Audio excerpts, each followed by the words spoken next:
Eep.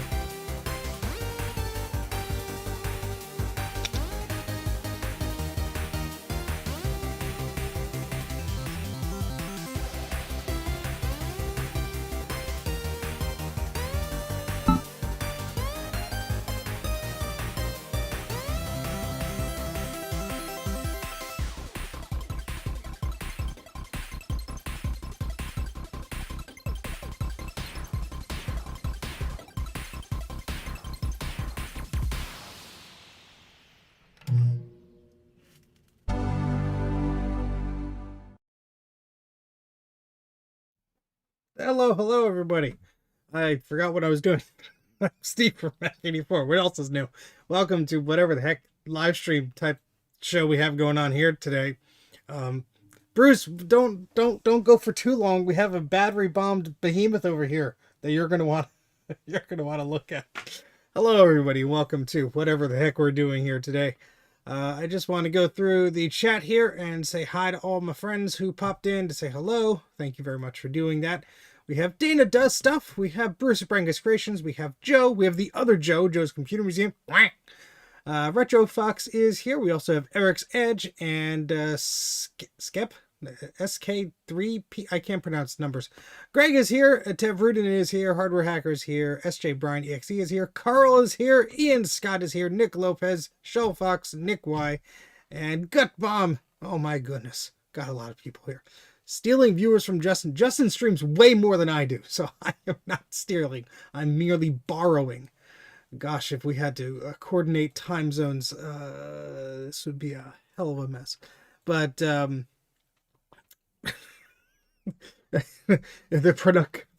correct pronunciation, I can't even say that word. My goodness. Yes, good on you, Carl. My goodness. So hope everyone is doing well today. What we're going to try and do is finish our work on this. This is the Domesday duplicator.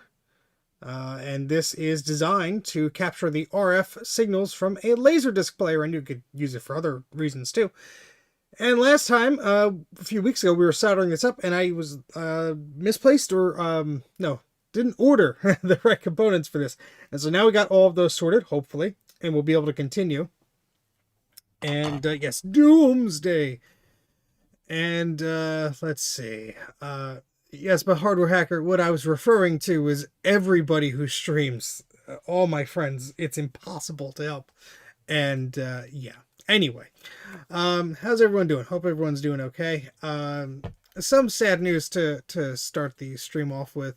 A lot of you knew her from the community, and if you're into video games or electronics or retro stuff, you probably know Rebecca, or from her handle, Burger Becky. She sadly passed away today. She lost her battle with a very aggressive form of cancer, and it really sucks. And so I put the GoFundMe in the video description, and I'm going to try and bring it up now if OBS isn't being a pile of garbage. Come on, OBS. No, that's the right browser. Oh my goodness. Hold please. Yeah, I'm super professional here. There we go. Wait, no. Yeah, that's the stupid YouTube. Hold please. You know, this was supposed to be like a nice thing, and I just can't get... Yeah, that's close enough. So the link is in the video description for her final, payments and all that horrible stuff you have to go through. People are being very kind and are donating, and there's a good sum towards her goal. She's very close to that. So for her final expenses and everything, if you can consider, please think about donating.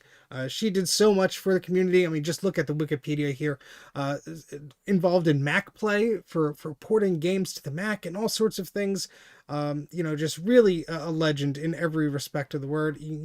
Just take a look at all the cool stuff she's done. But again, she recently passed earlier today, and just... it really sucks. This was, known for a period of time. She was sick and everything. I didn't really interact with her too much. I think I said a few words to her at one of the VCFE shows once or twice. Always a super pleasurable person to be around, and they will be greatly, greatly missed. So it's sucky to start the show off at a downer note, but I know she'd want us to keep geeking on. So that's what we're going to try and do today. And I did tease it at the beginning, but I have this big old Quadra. Was it 900? 950. This Quadra 950 that I got not too long ago. And if we're successful with our LaserDisc shenanigans, maybe we'll take a look at that. We'll see. Also, I doubt anybody viewing this stream is coming to me from my non-streaming YouTube things, because nobody seems to click on these streams unless you know what you want to get. Let me start that again. No one is clicking into these streams unless you've been here previously. Yes, Garth, she is. And so I did a video about these macOS for Chirp discs that were very kindly donated to the channel. We have macOS 8. We have another copy of macOS 8. And then we have a copy of System 7.6 for Chirp. These were super interesting. If you have no idea what I'm talking about, go look at the video I did and educate yourself about what that is. But what's really neat is someone, and I will butcher their username if I try, but I'll try and actually bring it up on the screen. If it lets me, yes, I'm logged in.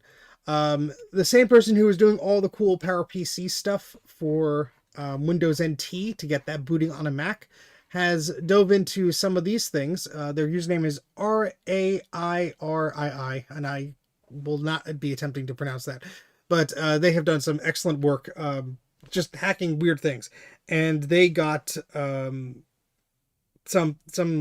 process going where they were able to figure out that if you put a ROM in the right spot, you get like an iMac G3 to boot into System 7.6. It doesn't really work. I mean, it boots, but that's about it. But it's still a pretty neat proof of concept. So something to play around with if you are into weird things that shouldn't work, but they kind of do. And then, you know, not even the contextual menus on the Apple menu work or anything like that. But anywho, so let's continue with the Domesday duplicator dealie. And so where we last left off, we had some bits that still need to go on there. Whoops, wrong bits. Maybe? Yeah, here's some of them. And so the problem was that I was missing the headers. I thought I had bought plenty, but I did not. And I have those parts here. So this is the cable that we'll need later on. I do not think that we are going to be setting up our LaserDisc player today, because I need to fish that out, and then I have to figure out where the points are to adhere to, so that'll probably be another stream. But let's finish this, and then if we have time over, we'll tinker with this thing. Oh, I almost forgot. This is a box that my good pal Colin of This Does Not Compute gave to me. Well, I paid him shipping for it, but it was a great donation. Let me bring up...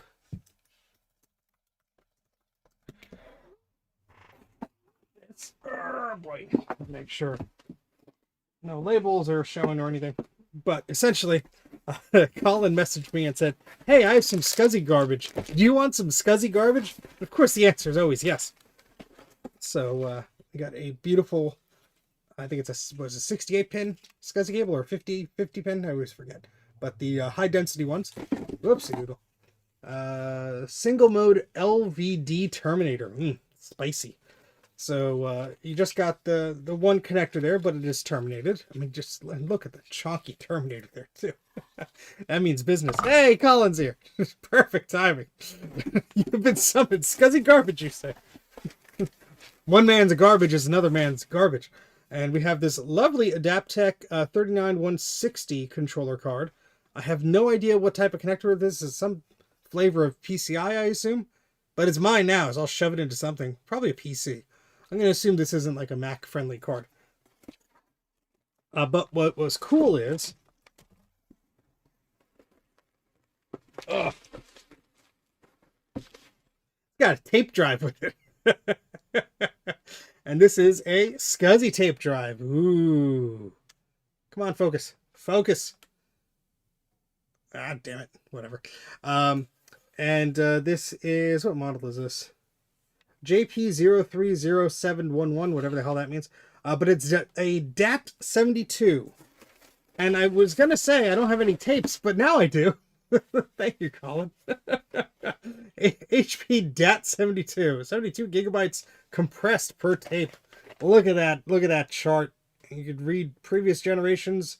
Oh, you could read DDS on these things? Maybe? No. Well, I guess it's just for the comparison chart. But I do have some DDS tapes that I've been backing up. Unfortunately, the drive I had got sad.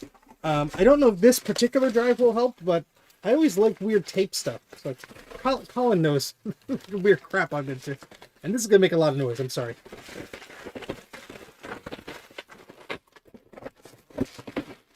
So that'll be fun to dive into. You can never have enough SCSI stuff.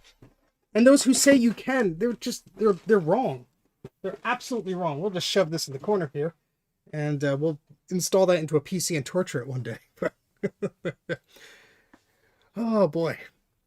But yes, just a reminder. Actually, can I pin it? Yes, I can pin things in the thingamajig. I will pin Becky's fundraiser in the chat as well, in case you missed it. If I can find the button to do so. Engage with your audience. Start a poll. No, that's not what I want. Oh, I guess I just pasted. That's right. I haven't done. I know how to go YouTube thing. Obviously. Oh gosh, it's been a while.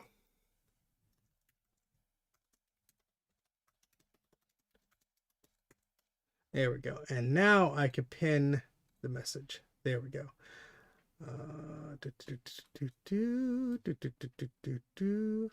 Let me just zoom in the chat again because I am blind.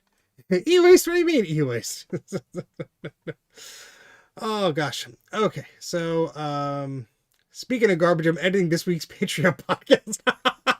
Now that's exclusive garbage. But garbage is a topic I believe we bring up in it, if memory serves, which it probably doesn't. Yeah, most Adaptec PCI SCSI devices should work on the Mac, but I know some are not bootable, but we'll see. You didn't miss much. I'm yammering on and being an idiot. Backup LaserDisc to DDS tape. Now that is tempting. My goodness. Does this device decode the NTSC signal to digital using... Maybe? I mean, there's a link in the video description that describes the project in more eloquent terms than I could ever. But all I know is I'm building the PCB right now. We'll worry about the software and how that sort of works in a little bit. But let's continue, I guess. I had a list here. Now, just so you know, in the video description, I did have a BOM or a bill of materials, because the sort of challenging thing about this was you could go ahead and buy these populated from PCBWay. I had Foon, an excellent person, send me one of these boards, a blank board, ages ago, like years ago. But finding the components that you need to put on there was sort of a pain in the butt. And what I did was I went to PCBWay and they had the BOM file there, and I downloaded it. But all of the little capacitors and things like that were really not available from the manufacturers that were originally listed on there years ago. And so the items get end of life or they get replaced with other products. So I made a spreadsheet to sort of find replacement parts, and I was probably around 90% accurate on a few things. Some things I guessed incorrectly, like the little dip switches here. They have legs that are way too long and they will not fit. So I went ahead and had to place a second order, which I've done so, and those parts are in this box. And we should be able to get in a much better place now. Hit the like button. Yes, please. Oh, and good job. If you I can't keep a straight face. If you donated to my wife's fundraiser when we were raising funds for her audio drama and her play and all that fun stuff, you are owed one of these stickers. We will get in touch with you shortly. I finally had them printed. This one is a little worse for wear because it's been sitting in this box, so I could remember to bring it downstairs and show you. But it's the Cheese Jobs pony, as we kept calling it, from that horrible Crystal Pony's Tale game for the Sega Genesis that we were playing to fundraise for her stuff. So you are owed one of those stickers, my friends. I want a sticker. Good job. Yes, exactly. Hey, Veronica, how's it going? All right. So the first of the new connectors, new bits that we bought, were some pin-out header thingamajigs. Let's see if these are the right ones. I sure hope they are. I want to have to do another order. Please fit, please fit, please fit. Yes. Okay, good. So these are the female headers that we got, and the camera will not focus because my big fat head is still visible. Maybe, whatever. We'll be switching the microscope view in a second. So actually, let me write down, because I want to be able to update that bill of materials. And to do that, I need to know which parts actually worked or not. So, all right. Hello, Roger. Hello, Matthew. Hello, everybody. How you doing? All right. So, then we have another header here. This is a male header, and that's going to go over there. And then, was that it? Oh, yeah. I ordered some backup capacitors just in case, because they were so cheap. And then the last part here was a switch. And let's bring that out, and we'll switch to the microscope view, and I'll show you. Hopefully this one will work. It looks like it will. But we will show you the difference between the old part and the new part, and you'll see why. I would love stickers. Stickers are great. I put them all over the place. There's stickers here, and I don't actually stick them. I put like metallic thumbtacks thingamajigs on there. There's an Action Retro sticker. There's a Cool Crab sticker. There's a This Is Not Compute sticker. There's a Dave's Vintage Apple Tech sticker. There's a Blue Scuzzy sticker. There's a Ron's Computer Video sticker. There's an 8-bits are all you need sticker from Joe's Computer Museum. There's a 1-bit sticker. There's a bunch of magnets and all sorts of cool stuff.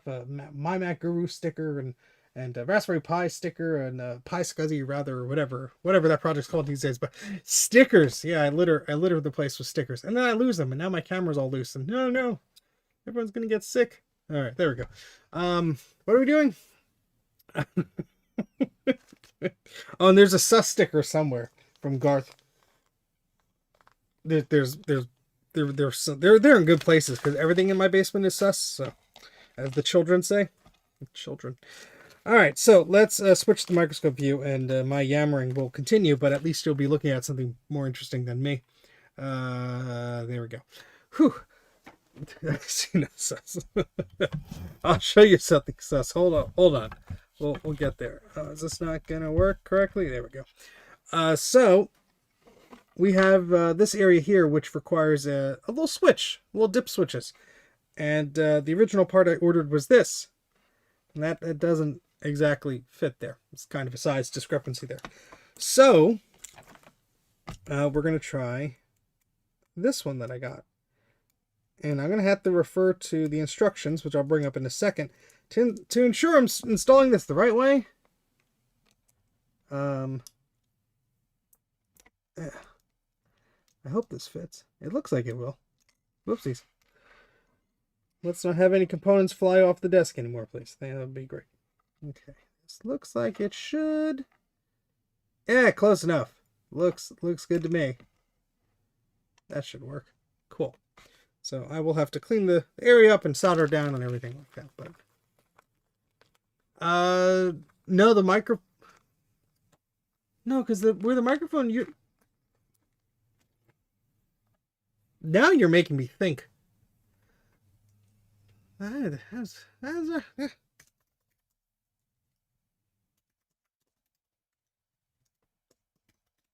Hold, please.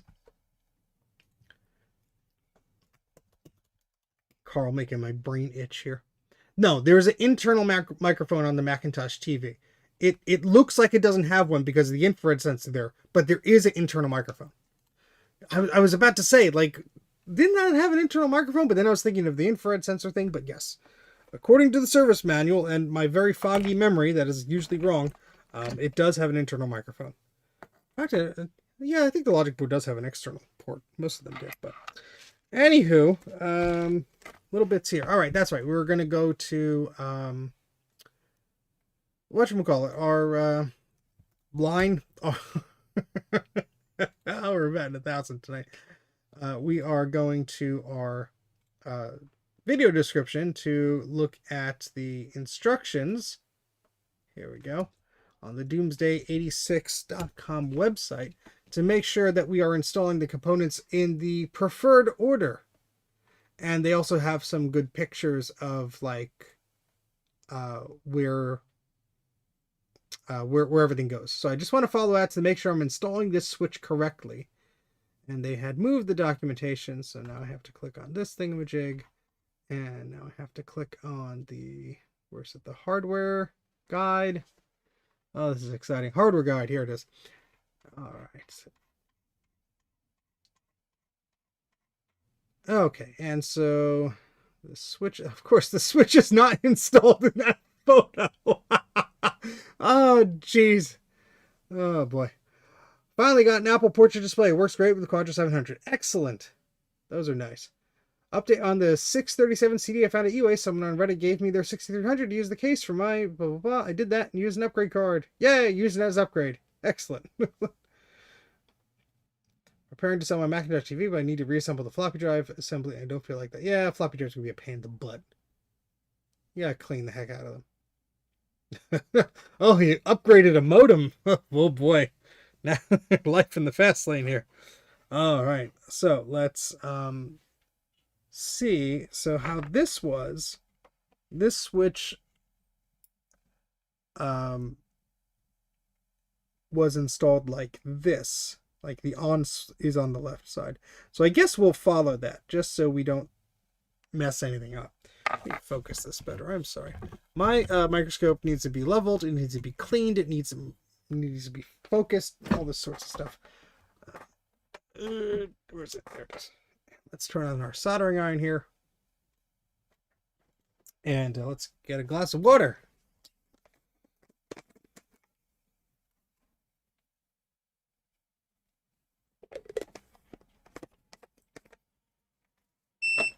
Beep. All right, that means it's time to drink some solder. I mean, use some solder. I mean, don't do what I do, folks. All right, so we're just going to put some flux on the board here. Now, it is a little bit dirty because this had a bunch of flux on it. And then we started doing stuff and soldering and blah. And then I left it here for a few weeks because life got in the way. And oh, now we have flux everywhere. Boy. Yeah.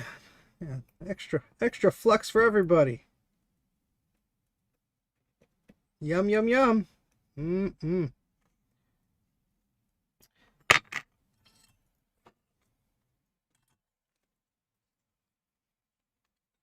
You are welcome. I always enjoy looking for new channels to watch and tinker around with. Remind me what your latest video was, because my brain is Swiss cheese. I saw something I liked, and I'm like, ooh, I want more of this. I know what Joe's thinking right now. Ooh, piece of candy. And that's exactly what I was thinking. Right, so we're just soldering down the legs of this little switch. It is slightly crooked, but can we adjust that just a little bit? Yeah, that's a little bit better.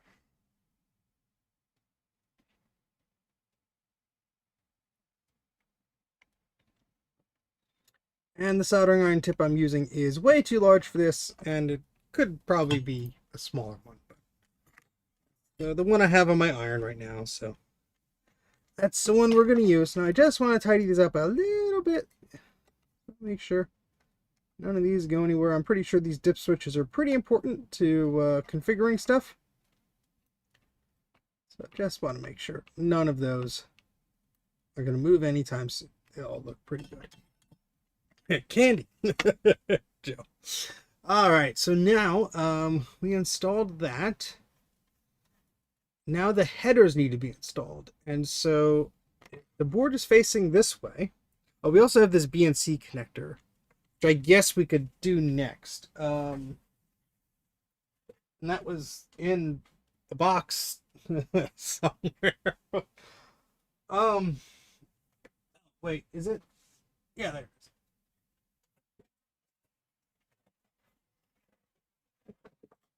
There's a box.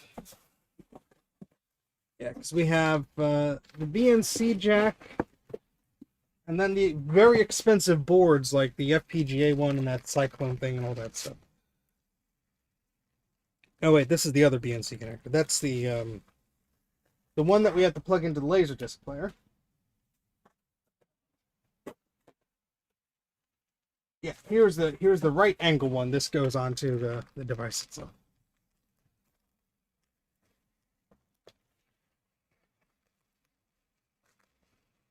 Oh boy, little pieces are flying everywhere already. This wasn't in a bag. It was just in, well, I guess it wasn't a bag, but just ignore me. I'm an idiot. All right, so we got, look at this chonky connector here. My goodness. That just goes like ka-chunk. Wow. That's that's worth the $3 or however much it was, for sure. So let's make sure we're installing this the right way. I'm pretty sure we are, but yes, we are. Okay, so so this little plastic bit actually is supposed to go around the ring of it. So I guess we should put that back there. It's a structural piece of plastic. Or not, I don't know. All right. Oh, this is going to be fun to solder because this thing is just going to eat all the heat. So what I will do is try and balance this board by shoving crap under it, like a marker or something. Just so I could solder this a little bit easier, I guess.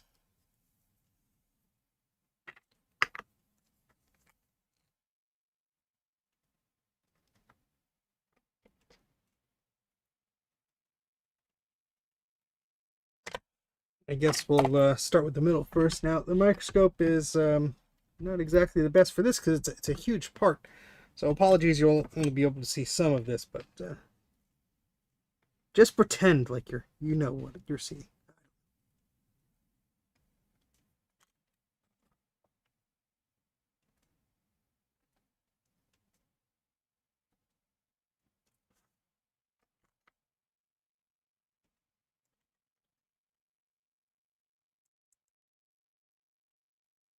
Yeah, this is going to take a while to heat up and attach, so I'm just tacking this down gently here. I might have to come back with my larger tip here, which would make easy work out of this, or easier work out of this. But, yeah, right now.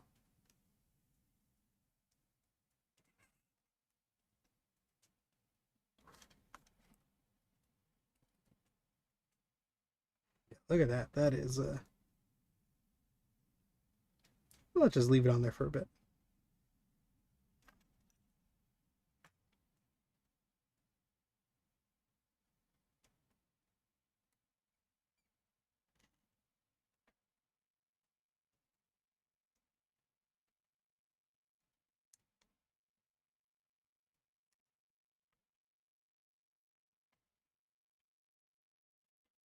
We're going to come back with the bigger soldering iron tip because this would take ages. But at least it's sort of tacked down, so that's not going to move itself anytime soon. But that is certainly not super secure. So,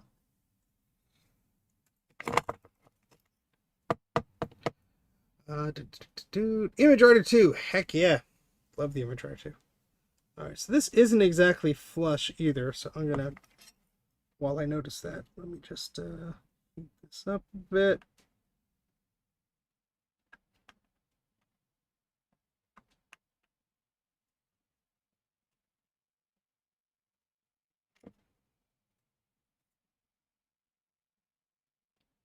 I guess that's a little bit better now. I mean, it's not perfect, but what is? Nothing, that's what.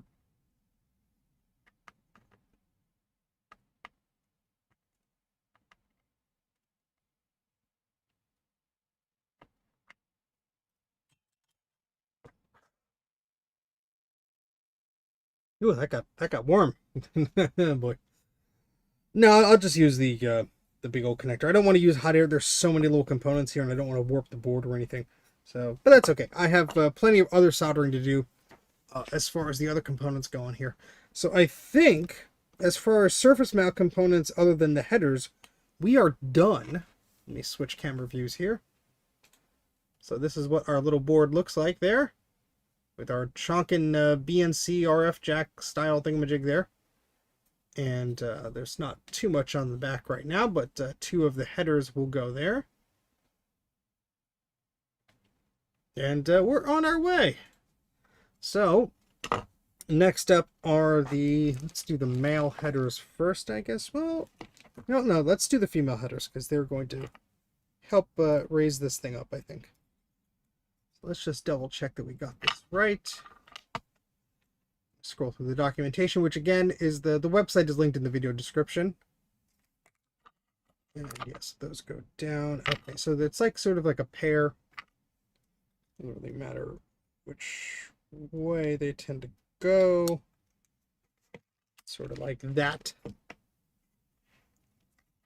And that's right, I have the microphone suppression thingamajig on because I should be using my fume extractor. So I need to turn that on.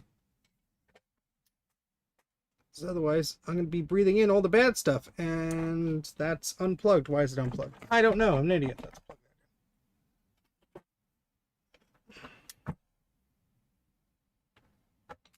in. And the power strip is turned off. Why is the power strip turned off? I don't know. Let's turn it on.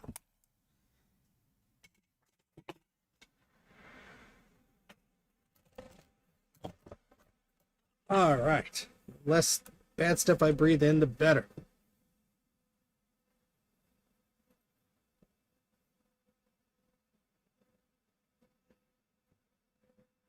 Hey, I was talking to some other Mac heads about how bonkers some of the earliest third-party Mac cards were.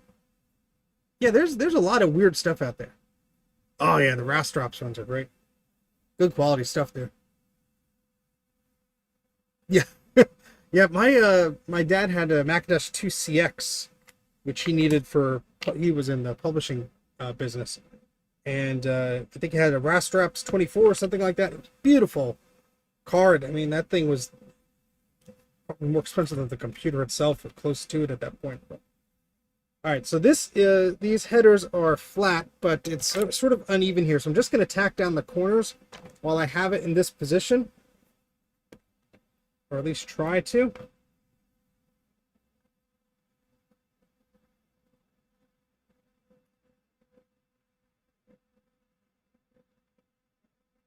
It doesn't matter the position of these headers, but I do have to get them in the right spot. They are in the right spot. So let me just tack some of these down really quickly.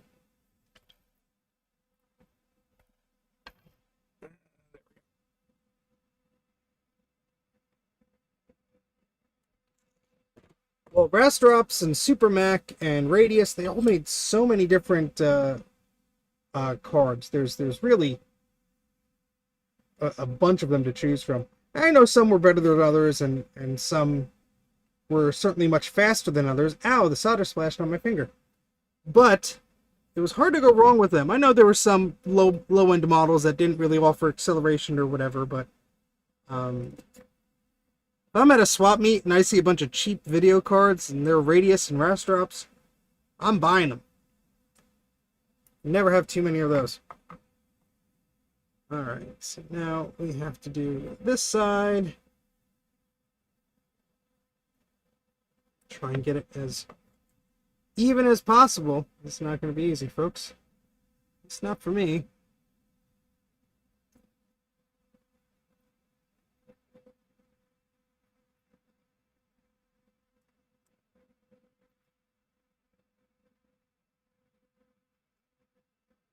Dangerously close to burning my own hand. You can see when I let go, the board's kind of lopsided just because of that ENC connector there. So I'm just tacking these down. These don't have to be perfect solder joints, but just to keep these attached to the underside of the board. And we'll show you the underside of the board now. There you go. See our little female sockets there. If the camera wants to focus, that'll be great. Come on. Maybe. Kind of. There you go. So we just got to tidy those up, and then we have male connectors that'll go on the other side.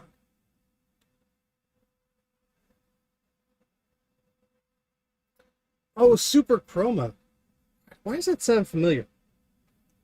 I don't know. There were so many cards. It's hard to keep track, but it sounds like an expensive one.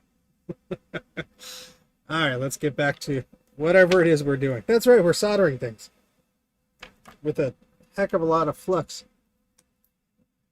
This thing better work.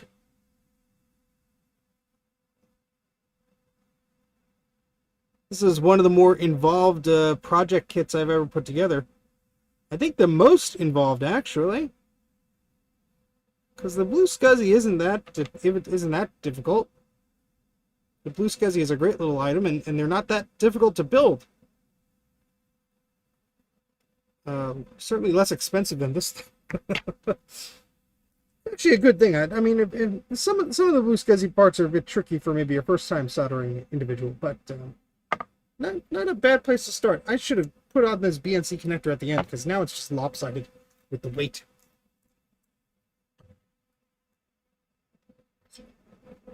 All right, let's try and do the rest of this here.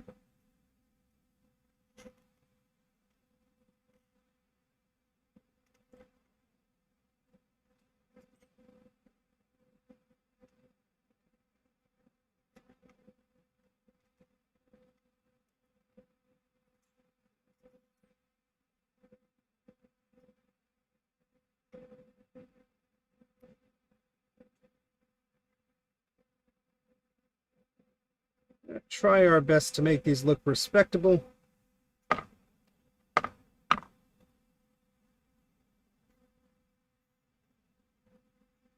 And hopefully, when this is all said and done, in the next few weeks, we'll be able to test this thing. I don't know if there's necessarily a good or a bad LaserDisc player to use with this sort of device. Theoretically, this should bypass all the video processing and junk that was done to convert it to composite or S-video back in the day, and give you a good RF signal. But I think the model I will use for this is my industrial LaserDisc player. So what is it? A Pioneer? I think it's a, what is it? LDV? Something like that. 2400. And it's the one I brought to previous VCF East shows, because it has a serial port on the back, and you can control it with HyperCard, which is really neat. So if I do this to it, then it's sort of like the Do Anything LaserDisc player. So that would require me, though, to modify an RF BNC connector to the back of it. And I've seen some people do that where they remove a composite port or something like that. I don't know if I'd remove anything, but maybe I could 3D print a little holder for a port hanging on a wire or something like that. No, none of the ones I have are top load. Apparently the top load ones are great for reading rotted discs, but every time I've tried to buy one, the seller either didn't respond or the timing didn't work out. Ages ago, oh my gosh, when we were in our first apartment, there was someone moving on Craigslist, and they posted one night. I messaged them, and we shot messages back and forth, and they just stopped responding. So I don't know if like somebody else got it or what, but they're pretty neat. I would like to have one eventually, even just to show it off in a video. I know the format advanced so much that they were very basic players, you know, compared to the later units. And I have some pretty nice LaserDisc players. I don't have any of the Pioneer Elite ones, although I do know somebody with one. If they ever want to get rid of it, I'd happily take it. But what is it? What is it? The 504 I have, the 703 or 7, I forget the model numbers. The one I have currently in my living room is sort of a later model. It's like the 440 or something like that. And there's a great LaserDisc website. I think it's the laserdiscarchive.co.uk or something like that. And it lists a lot of the players with their capabilities, which is great because a lot of these manuals aren't archived, and that's like one of the ways you would try and confirm specs and all that stuff.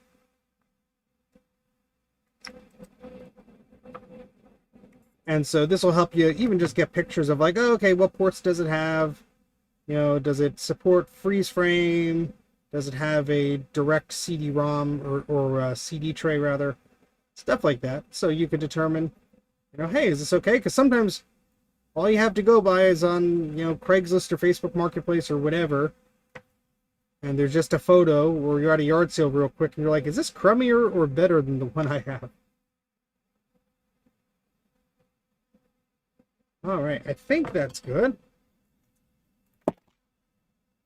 All right, let's Oopsie, oops, oops, oops, oops. Flux all over my shirt. Let's see how these pins are.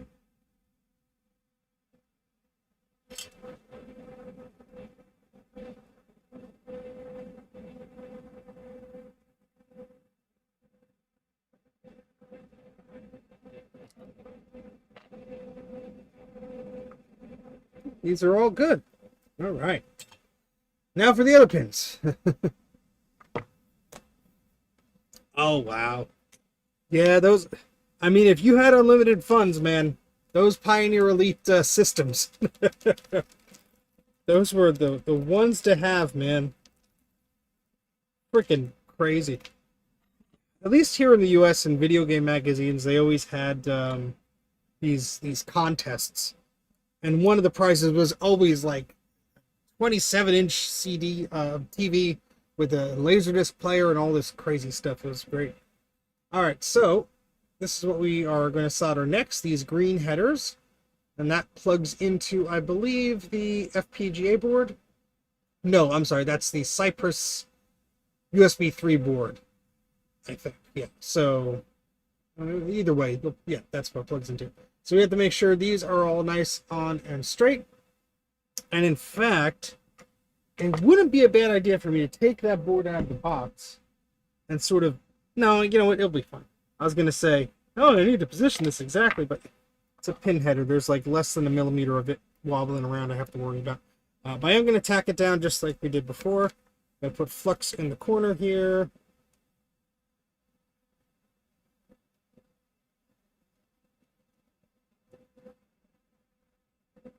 Come on. Some gunk on there. And just try and hold this down. I'm just probably going to hold this in the air, so you're not going to see much. Just forgive me for a moment. Anybody have fun this past weekend? It's getting cold here, so I stayed inside most of the time, but I did clean up some things outside, and I was in the shed for a little bit. In fact, I filmed a little Patreon exclusive update in the shed, so if you subscribe to my Patreon, or if you support me on YouTube membership, I think is what they call that thingamajig. I should know. Ow, hot pin. I posted, I think it was like a 25 or 30 minute ramble update about like what's going on and what projects I'm working on next and all that fun stuff. So if you're into that sort of thing and you support me, go ahead and check that out. If you don't support me, consider it. For $1 a month, you get a lot of value for your rambles there. You get videos before anybody else sees them. You get early drafts of videos that I'm working on. And you get access to the Unimplemented Trap podcast, which is an exclusive podcast that myself and Colin of This Does Not Compute create for our supporters. We're almost at our 50th episode, which is absolutely insane to think about, as I stab the plastic holder on my microscope. And so you get all of that for $1 a month, $12 a year. So if you would like to support me, you don't have to, but if you would like to, ow, that's one way to do it. Yeah. All right. So those pins are all settled.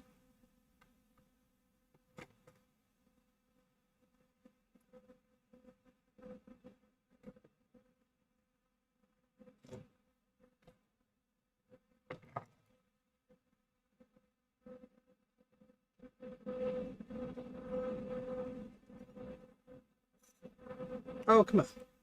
Yeah. Sometimes you just need a little bit more flux. Yes, I know you can't see what I'm doing because I had to hold this pretty close to me because the BNC connector here just makes this very wobbly. So I just need to get those pins on super straight. I had to tack down the corners.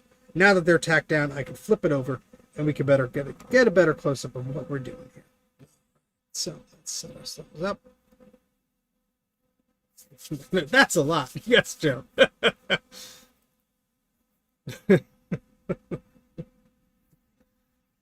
Oh, boy. If Stephen Dollar Joe will get angry.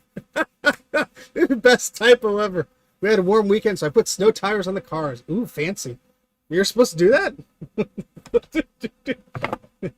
I just have like all the, was it all season tires or whatever the heck. And my muffler fell off my car today. Well, not all the way off, but the pipe disconnected from the bigger part, and it makes a lot of noise now.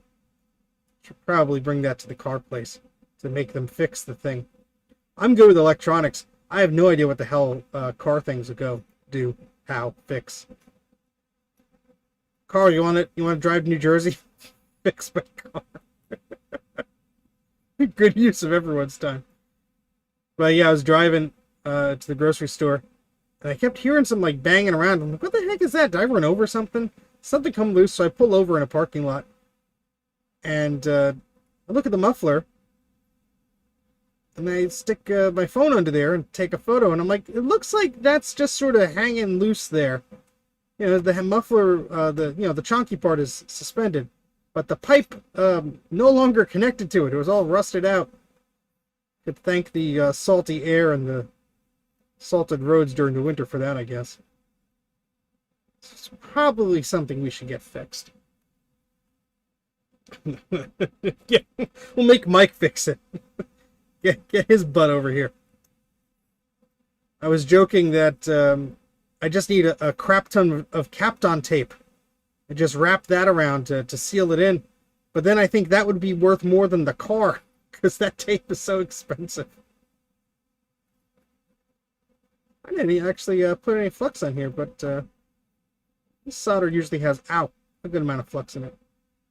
I say that as the little bits are splashing and getting me in my fingers. What's worse, New Jersey or Pennsylvania? I live in New Jersey, and I've been to Pennsylvania. I have my opinions. Let's just all try and live and not explode, huh? Enough crap going on in this world to divide us. Let's just all agree New Jersey smells the best and move on with our lives.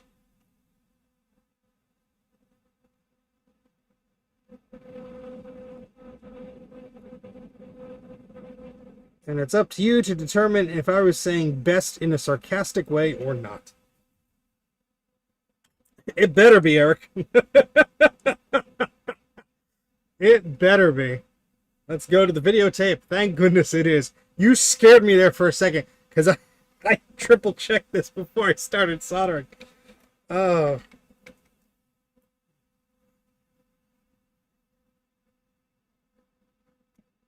During the initial version of the Blue Scuzzy days, it was a bit easy, depending on how skilled you are with soldering, which I am not, to get some of the resistor packs on backwards or some of the connectors on backwards. And I think we've all been there, folks. But it's particularly embarrassing when you're doing it on a live stream and the creator of the damn project is watching you. Although there was some sweet irony, because afterwards, it's like, how the heck did you manage to screw that up? And then he did the same thing. So I felt very vindicated.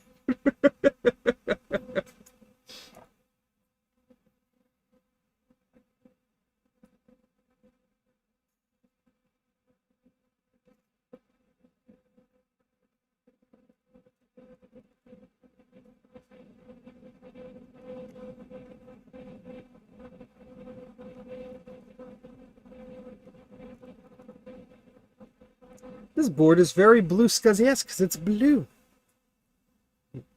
Don't look at my spare parts bin, Joe. In case of emergency, yes. Hey, Rodville, how's it going?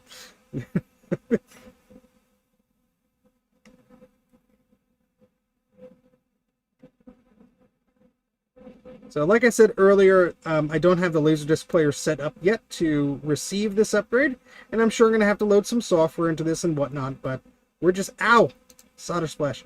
We're going to do a fitment test here, and then we'll move on to something else. I have a battery-bombed Quadra 950 that's behind me, and I should really have taken some photos of that before I start working on it, because it is nasty looking.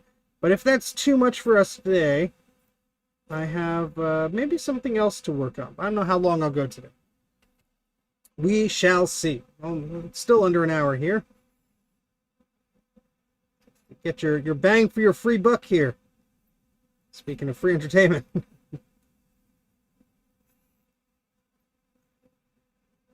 We have to go at least as long enough to make some regrettable decisions. Not as regrettable as Justin D. Morgan's regrets, but we try. It's a high bar. Tough act to follow. Speaking of Justin, he is streaming, I believe, right now. So, sorry for overlapping. But sometimes I just get one day every few weeks or so where the timing just works out, where I'm not dog tired. And I have something to work on, so. Alright. It's looking pretty good. Of course, all of this will have to be cleaned and washed and everything like that. All I want to see is a Quadra 950. It's right there. Hold on. Yeah, make me move the camera and adjust my back and everything. It's very battery pumped. It was all of $20. Okay, I think that's all the soldering, except for the back connector there. So what I'm going to do is I'm going to turn the soldering iron off, the BNC connector rather. I'm going to see if I can locate the better soldering tip I had, which I might not be able to find. Oops. If not, we'll do that later. But, the thing, where'd it go? Here's one of the expensive things. This is the, what is it? DE0 Nano. This is one of the FPGA boards that you need for this whole project, and it's quite expensive, but, you know, it is what it is. It does not have the CD bezel, but it does have the power supply and a very bad battery. And the key. The key is worth money. Why? Unfocused, you stupid camera. Oh, the joys of live streaming. Quadra 950 or bust. Yeah, I was getting my hand very close to the soldering iron there. I could feel the heat. So now I'm just removing the staples from this bag. I guess I should use the tweezers from instead of my fingernails. Probably a good idea.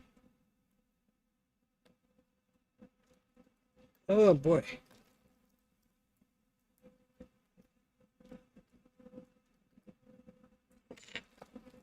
Ow. Staples are sharp. Smells like chicken farm. Hey, I represented that stereotype. Alright, there we go. I didn't do it with the Italian hand gesture, so you lose all the fun there. Ow. I don't know why I'm being so delicate with this bag. Maybe because I'm a weirdo and I try and reuse everything and then it just ends up getting thrown out. Speaking of things that should be thrown out, one of my hard drives in my network attached server died. Yay!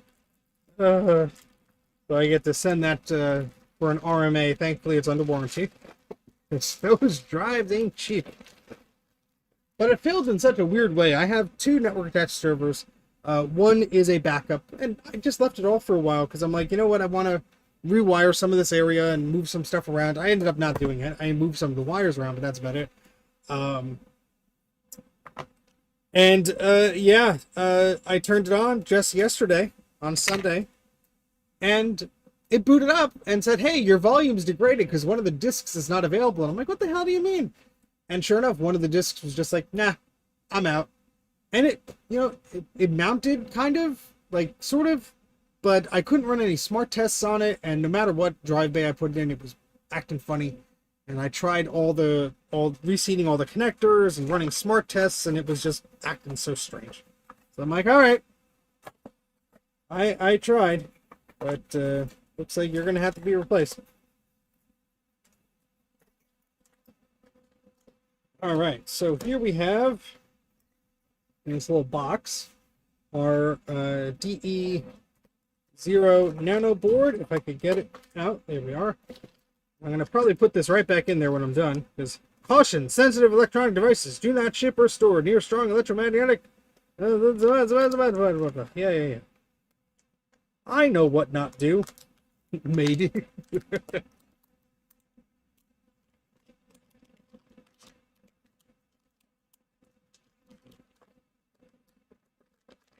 Well, the thing is, these drives are expensive. They're like nearly $300 each. It's a 26 terabyte drive.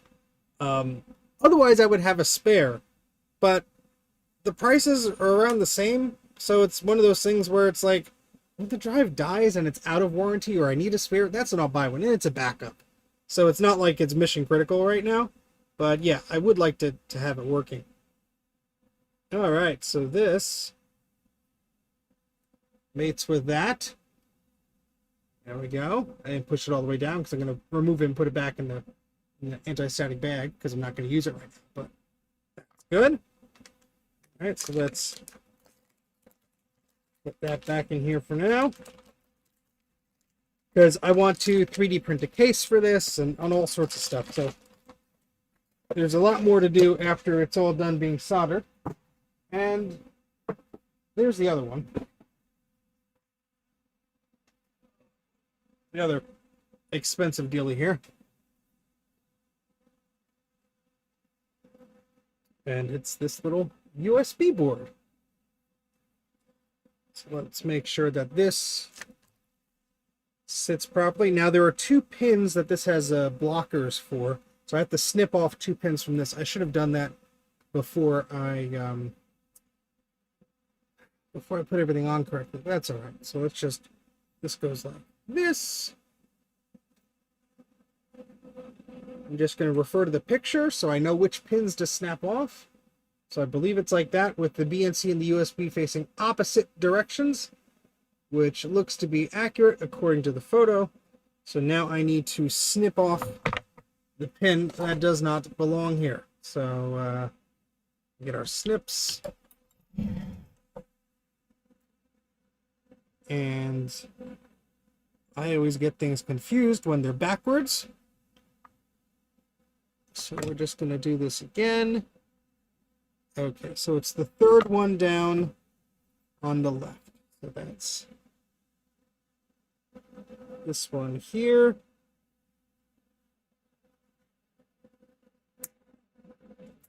Sure hope that was the right one. Yes, it was. Okay. Do the same thing on here as well. As the pins go flying into the basement, never to be seen by humankind again. There we go.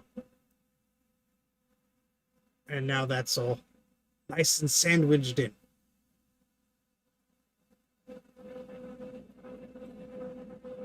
All right, so we're going to put this back in here for now because we're not going to be setting it all up just yet.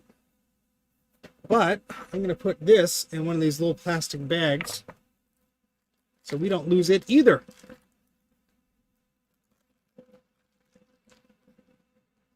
And I don't think I could test this by itself. I do have to plug everything in. So that will be at another time once we have all the components and everything like that. Because I need that LaserDisc player plugged in. And I think I need a computer running that appropriate software and all that fun stuff. Excuse me.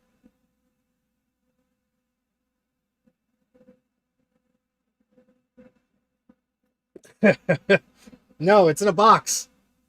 I will never I will never misplace items that are in a generic cardboard box that I just shove off to the side into the unknown. All right. Here comes the big old bastard of a computer here. Oh gosh. I've never actually taken one of these apart. Not down to the board.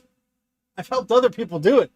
But this is a big boy. This can't fit on the bench. But I need to take some photos of this thing first. Because it's a bit sad.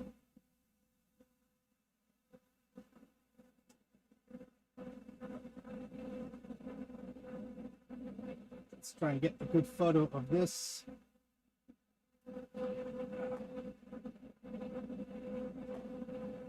Yeah, this is going to be the most low-tech possible way to do it, but look at that! Look at the carnage! The battery is still in there. Bruce, look away! Look away! So this board is in sad shape, and we're going to to try and see how bad it is. It's a 950. So I'm just going to take some video here to use in an eventual video.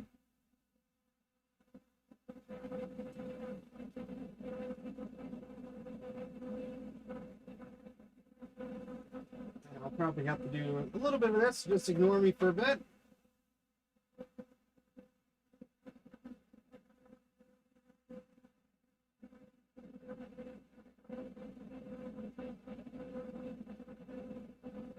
We have the light on here.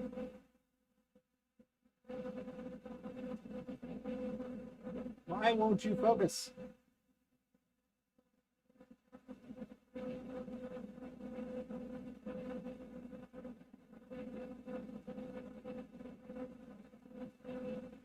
Oh, please.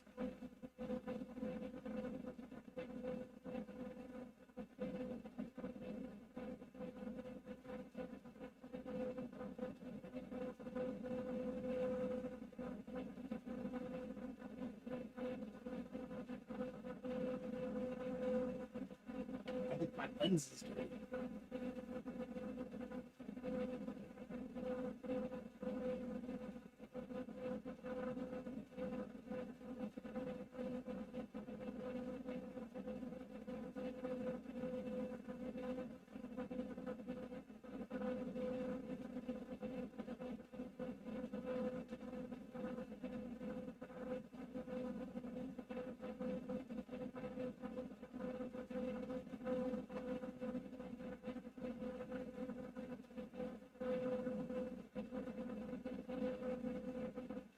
All right, now to show you all the horror, and I think I'll plug my phone into the thing if that still wants to work. I don't think I've used this in a while, so let me try this out.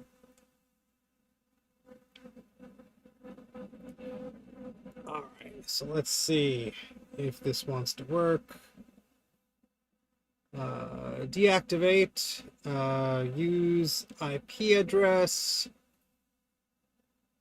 and that is this.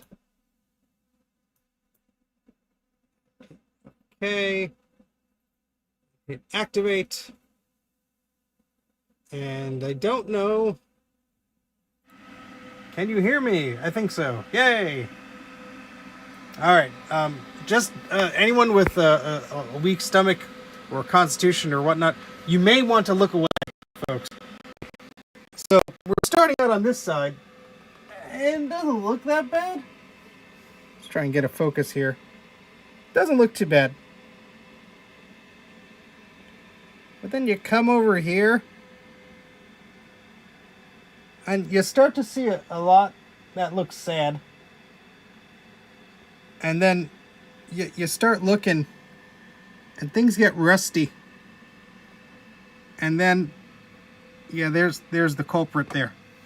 Can I turn on the light with this thing? I don't know if I can. Let me turn the light on my watch, if that'll do it. Oh, come on. Flashlight, go. There we go. Yeah, that's pretty nasty.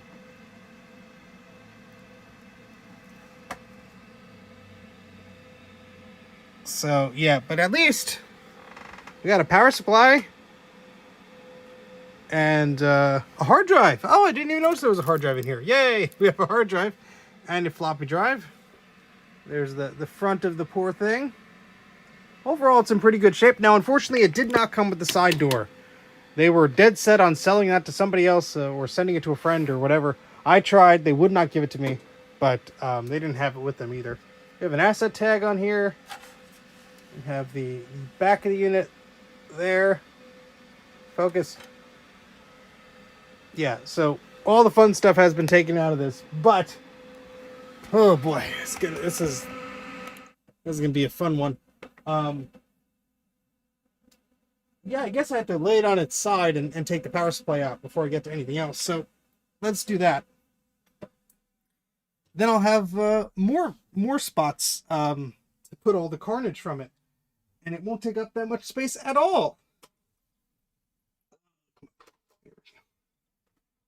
I wasn't really planning on doing this, so I'm gonna have to make some room here. Hold on.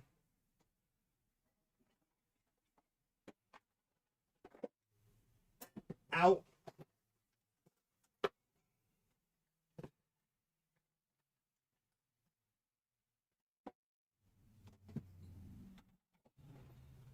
All right.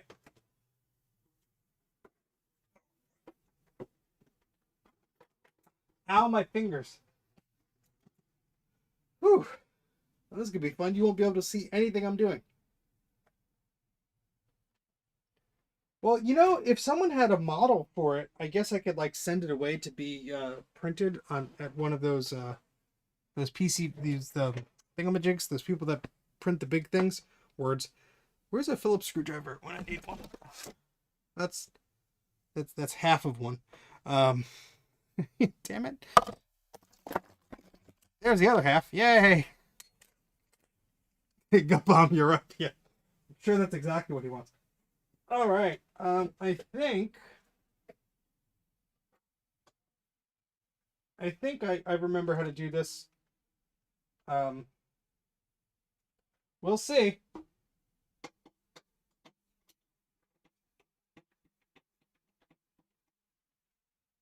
I'm going to take one of those plastic baggies from the parts, or this plastic bag on the floor. Put all the screws in it. Hey, it's Dana.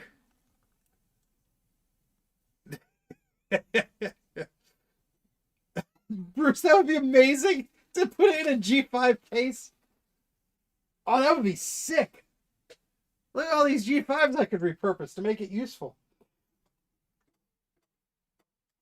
Okay. Let me take some photos of the cable management here. Where the heck do I still have my work phone in my pocket? That's not going to do me any good. Oh, I should see if I had a camera mount like this. Yeah, let me get a tripod or something, folks, so you actually see what the heck I'm doing. I will be right back. I think that might be more entertaining. I'll be right back, folks.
All right. Let's see if I know what I'm doing. The answer is no. Um, oh boy. All right. So, no. Wait. Has to be your bowl.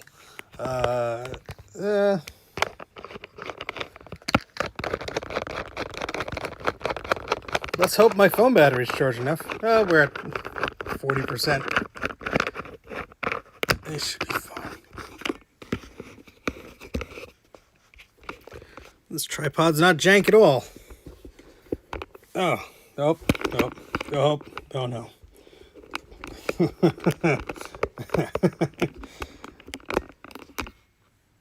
You know what? That might just do it. Yeah? That's close enough. Whoop. Cool. ASMR. The two brings back memories. not gonna make it tonight, guys. All right. Oh, okay. That one screw held down all these cables. You know, I do need my work phone with me to take photos of the cable management and such.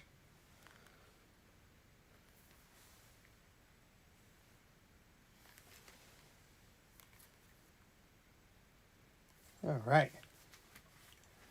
I did not farts. If I farted, I would have said so, because farting is funny. All right, let's undo some of the Velcro here. Even the floppy disk cable is like anchored in here.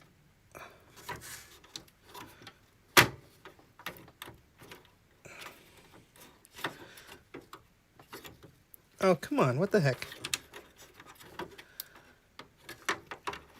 There we go. Okay. And we'll put that back like that.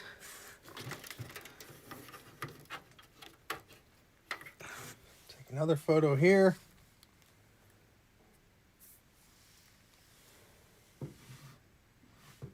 That's a great question, Veronica. I'm not sure.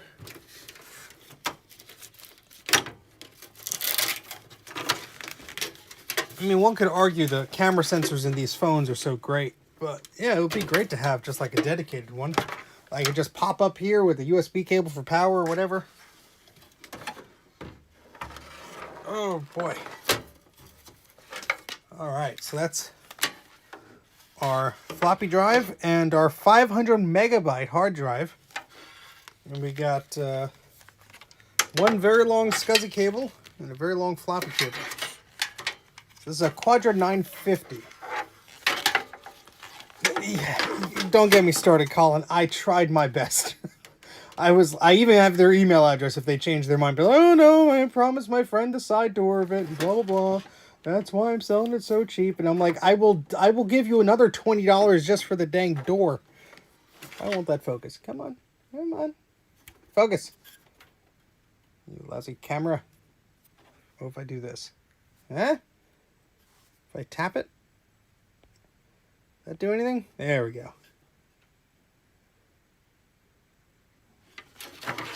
This is a Macintosh Quadra 950. Oh boy. So now we have this big honking power supply, but also this is just to give you the size of this thing. This is my hand. And this is the whole computer. So we have plenty of space for hard drives and junk. And that's where the battery carnage occurred. And yeah, so we're going to have to remove. Try to not to have this tip over my very crumbly adapted tripod here. Come on. Here we go. Hopefully it won't fall apart. Yeah, we were talking about 3D printing a new one. That would be a huge 3D print. Not even Joe has a printer that big. And could you think of the uniformity issues? My goodness. Why isn't this focusing? You stupid camera. Ugh. Welcome to Mac 84 Live, where he complains about cameras and tools. Now this part, I think this front bezel has to come off. Yes. So that's going to be fun. Plastic. Plastic. Hey, look at that. So that goes out of the way.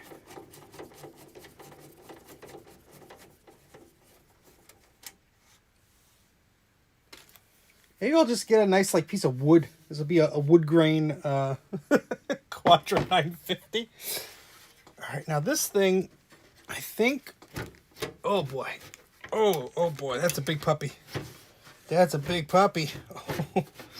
Yeah, this has to come off too, because otherwise it will snap this bezel. There's like a little hook here where my finger is. Let me get a better close-up of this, because this is probably educational.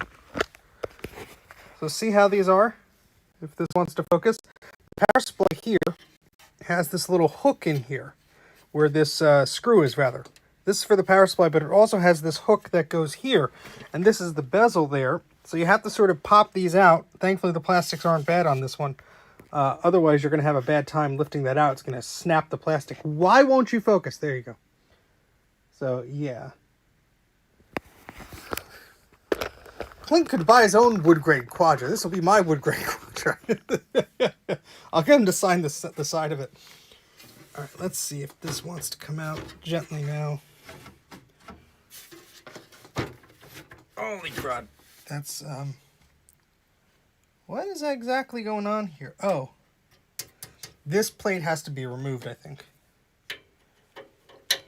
Because this piece of metal here will just hit into that. So I think I have to remove this little thing here. Knowing me, I'd just use plywood and make him cry. There we go. All right. So another piece of metal to move out of here. This piece would be probably good to 3D print. I don't even think Mr. McIntosh's 9150 had this on it. But this is like a drive sled, unless he took his out. But this is like a drive sled where things screw into. That's neat. All right. So let's... Oh, carefully. Oh. Probably good if I unplugged it, huh? Oh, I know it has handles. I'm just trying to make sure I'm not, like, hurting anything, because there's a fan in here, too, and... Oh, I don't know if I trust these handles. All right. Whew. Well, there's your problem. One of the VRAM sims is slightly not in.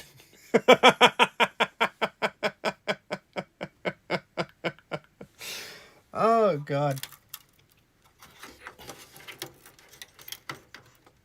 Oh, that was just crusted in there. I wonder if someone put this away at one point and was like, "Oh, it's not working," because that would make it cranky. There we go.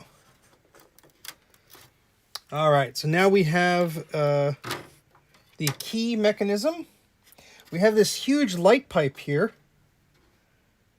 and we have to slide this whole board to be removed.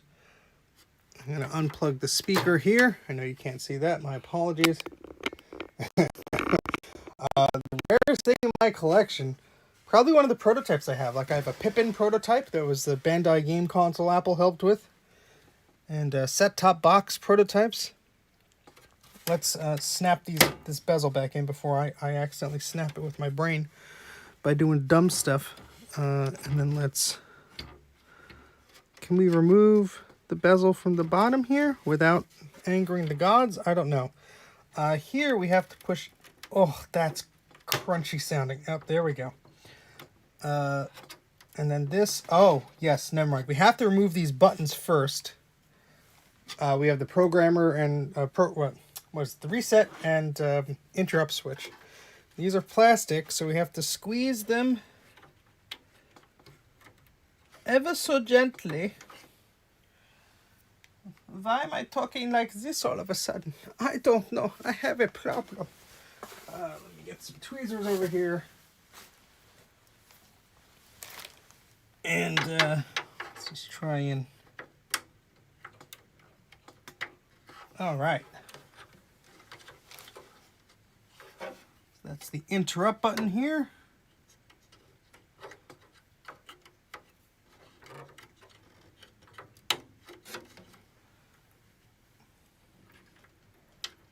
We'll carefully put that to the side.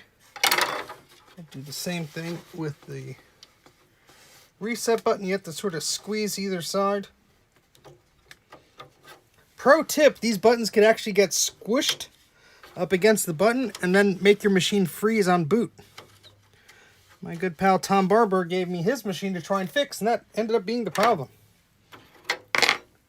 All right, you're not going to be able to see it fully. Let me tilt this over. It says much lighter without the power supply. My goodness. But so how this is plugged into the board, there's this whole plastic substrate thing. So what we're going to have to do is, I think, you pull the board towards the front cover here, and that's how the light pipe doesn't touch anything here. Oh my god, that RAM module is destroyed. Oh boy. All right, so let's just hold down this plastic bit here. Ow, my finger. I mean, this poor machine's had enough done to it. There we go. Sort of wiggle that forward. There we go. Oof. That was good seeing you at the swap meet too.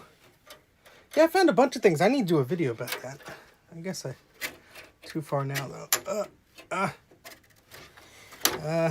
Okay, so this is gonna hit the speaker, but the speaker is attached to the front here.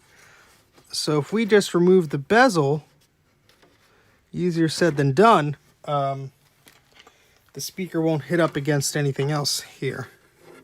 Unless I just remove the RAM modules. Yeah, let's do... No, they're all crusty. I don't think that's going to be easy for me to do. Well, we'll tempt fate and...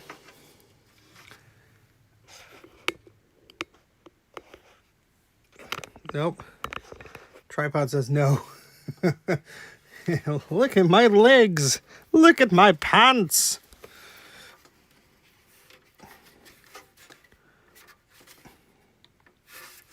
That does not seem like it wants to do it, but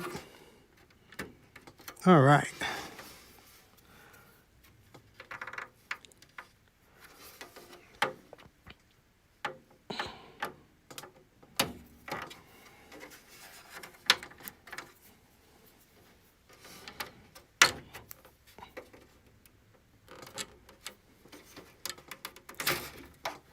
Plastic gods were smiling on me today.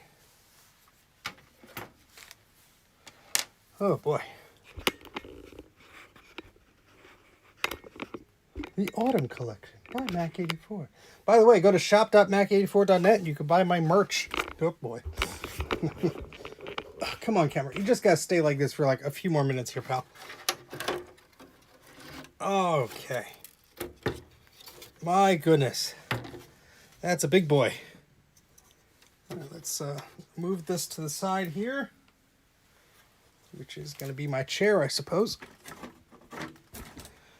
And whoops. I guess we could. There we go. So that's with the board removed. We have the light pipe there, and we have the key. And yes, we do have a little key there. And yeah, you could see, oh God, this poor thing. I don't know if this comes off. It looks like it's like welded, plastic welded to there. But, oof. All right, let's go back to the desk.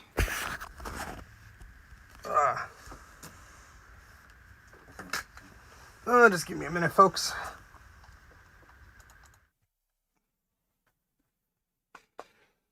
Oh boy. Oh, it's a big board. Oh, this is disgusting, folks. This is absolutely disgusting. Oh, well, wrong camera.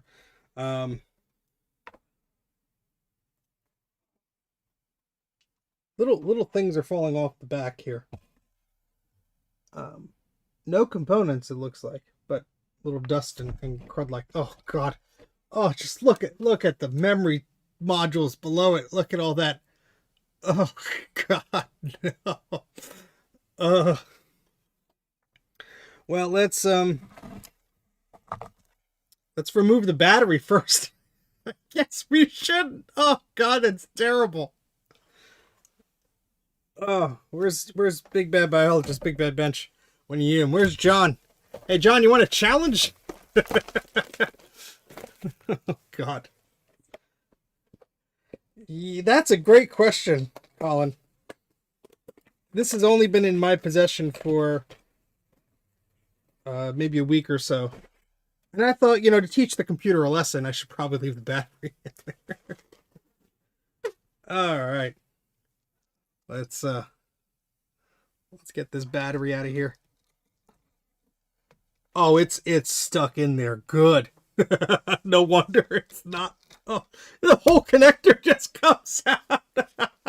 Oh, look at that. You can make a necklace out of it.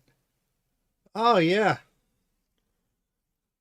The Winter Collection by Mac84. Impress your friends with this Super Maxell battery. Oh, God. We're gonna put that off to the side. By the end of the stream, that's gonna eat down into the desk there. Oh boy. So let's take a look at exactly what fresh hell is going on here. First off, I do have to clean off my desk a little bit. So let me just move this board to the side here. And let's put some of these components and junk away. I don't want to necessarily lose them because this board is huge. It's going to knock stuff off the table and so on. So top 5 Maxell phones. This a bag? Yes, this is a bag. Let's just put everything in the bag. And this is how you lose things, Steven. You put things in a bag. I don't know why I sung that. I don't know why I do a lot of things, but I certainly do them. All right. There's no way this is fitting on the desk elegantly, but we're gonna try. All right. Now the good news is I do have a replacement logic board that is not happy, but it's not battery bombed. I bought it. I probably overpaid for it a while back at one of the swap meets, but that might help in this situation. Let's take a look. Let's take a look. This is a reminder, folks, why you should always remove the batteries from your vintage computers before storing them. Because, oh, this is just sad. Hold on. We need the side view again. Oh my God. Why?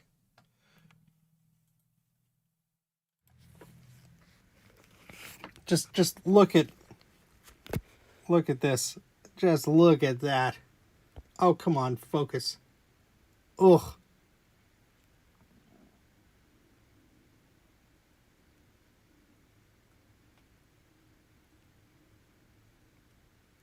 That is pretty damn crusty. I'll just buff right out, right?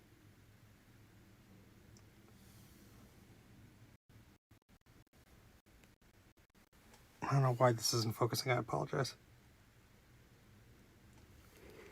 That's where the battery was.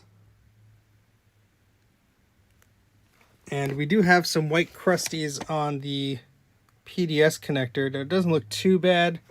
Some dead bugs and such. Some minor corrosion happening elsewhere. But this was the main thing, obviously. The tower, this is the top and this is the bottom. So the battery leaked from here, went through all the memory slots. And I don't know why this stops. Come on, just focus, you stupid. Whatever, we'll switch to the other view. Phone does not want to cooperate today. Batteries were a mistake. Yeah, let's take a look, Bruce. Oh God.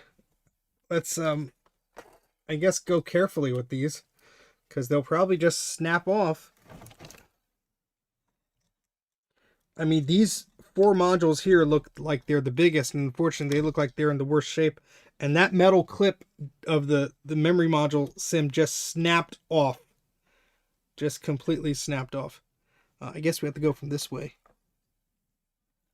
These are all very rusty, and I bet these are going to snap off as I pull them. Oh, no. Oh, all the corrosion on that. Oh, oh boy.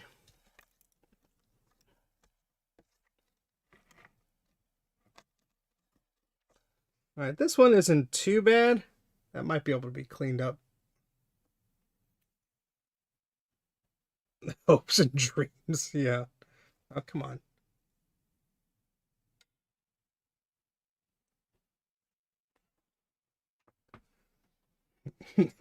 Stop eating metal, Joe. These clips just disintegrated. The I mean, just look at that pile of rust there. These are all just why am I touching this? I should have another glove on. Oh yeah, that's gone. Oh, I feel like John. Oh boy. Oh, this one got hit the worst. The stupid camera. Focus on the carnage. There we go. You're welcome, Colin. Get all the module ground still. Oh, God. Alright, this one isn't too bad.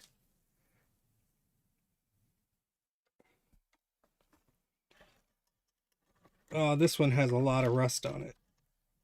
Oh, come on. Of course, this had to be... Oh, that has just legs eating away on it. Doesn't have a size on it, but this is, I would guess, an 8 or 16 meg? Potentially?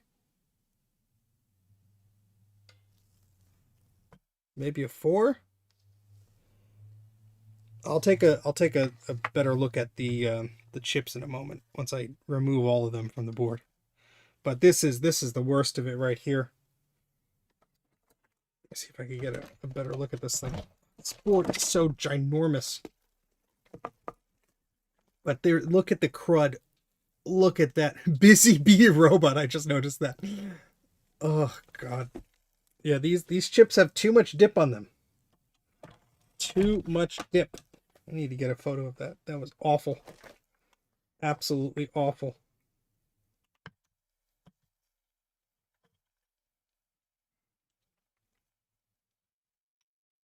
Those busy bee robots weren't enough to save these modules. Or these RAM slots, which I'm sure are not going to be easy to get replacements for.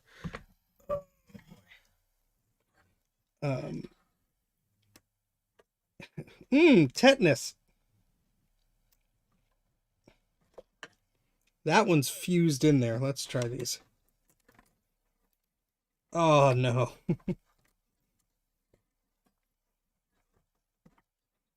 Oh, that's not good either. I mean, this is a little bit better than the other one, but not by much.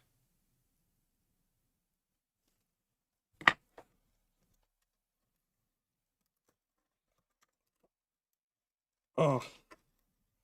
Crunch mode activated. Oof.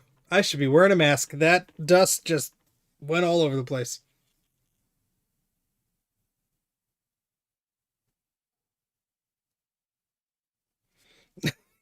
That's okay, Colin. Welcome to the future. Or the past. Wherever you're joining from, we thank you.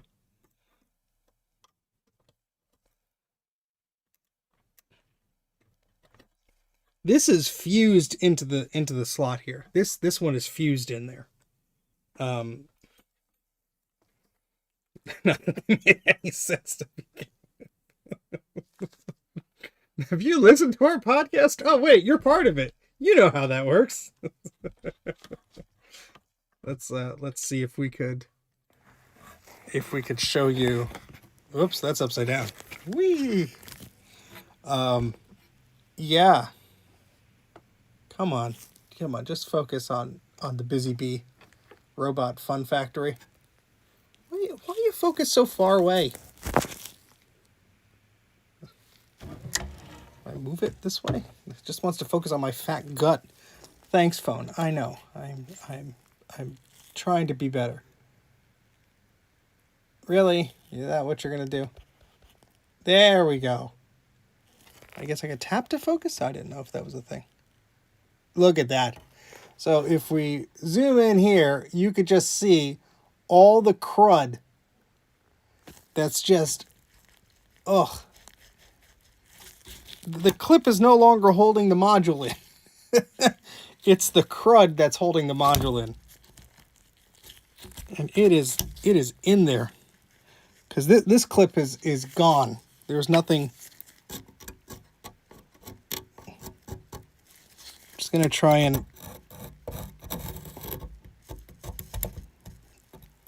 Don't breathe in, folks. Dan, give me a break. Give me a break. Break me off a piece of that rusted ROM sim. Or RAM sim.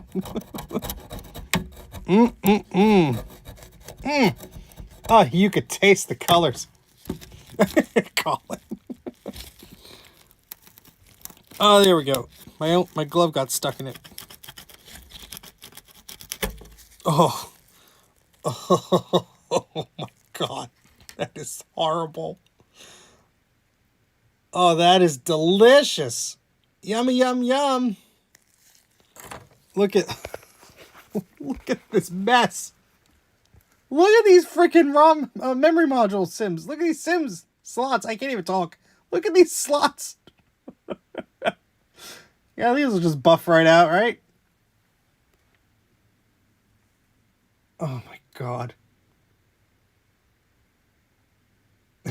Vinegar Jacuzzi. That's a great band name. Veronica, if you guys have have an offshoot band, Vinegar Jacuzzi. Oh my gosh. Yes, please write a song to soothe my pain. Oh my God. This looks awful. I'm just getting some nice pans here because if I shoot a bunch of B-roll for a project, it means I'll be successful in the project, but I'll never finish the video about it. But at least I'll be successful in the project. If the damn camera wants to focus today. Let's take these out of the way. Yeah, so let's just take a look at the board here. Yeah, we have plenty of okay looking stuff. Unfortunately, computers like to work with memory, and I don't think we're going to be able to fill up a memory bank that works with all this corrosion. Oh, God. Oh, of course. Anybody who wants to use this, they're welcome to. Veronica, you are welcome to use anything you need, and I have plenty of other horrible battery footage for you. In fact, I will mail you this battery. That's considered hazardous waste, I'm sure. But let's see if we get a close-up of that. Oh, yeah. Super Max L. The board is like, why are you putting this near me? Why? All right, 4 megabytes each. That's not terrible, I guess. I love that, Veronica. Yes, all the battery bomb stuff.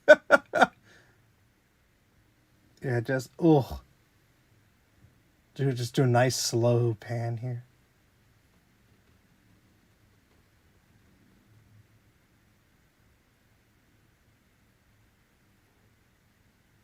Oh yeah, Bruce has some excellent battery carnage. All right, let's I mean, I don't really know what the plan is for this board right now, because obviously, it's very sad, and I would need at least 1, 2, 3. Oh, okay, so I need 4 sets of memory bank thingamajig doodles, guys, dealies, to replace this. But let's Just start pouring alcohol on it. Pour one out. Oh God. Actually, oh, that would be a bad idea because this is dirty. Just pour some here. It's all right. I just want to see how this cleans up here. The PDS slot. Oh, that cleaned up remarkably well. That is perfect. There's no problem there. So that's good. Just looking at anything else besides the memory slots that are like foobarred. Of course, the memory slots are very important, but this ROM sim slot's okay. Yeah, you know, if it wasn't for the memory slots, damn. Do your friends and family rope you into repairing their old Mac things? I wish my friends and family had old Mac things. My friends do, but my family really doesn't. Let's put the board aside for a second because I want to look at these modules. Oh, this board is big and bulky. Let's look at these under the microscope. I think these will be a lot of fun to look at. But I might be able to steal some of these chips. And Bruce said they're 4 meg, so let's get a confirmation of that. Let's get the microscope here, and we could zoom in on these chips. Warranty is void if label is tampered with. What about if it went through an explosion of battery? Is that voiding the warranty?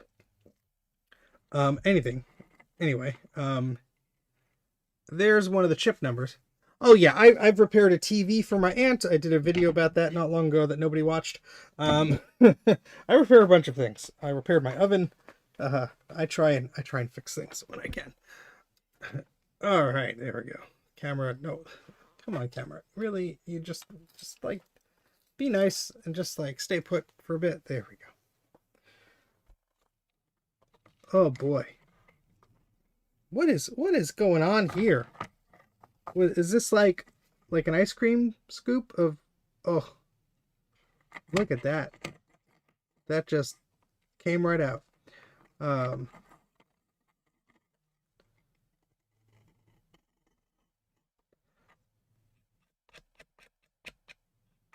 Oh, that's just delicious. Mmm.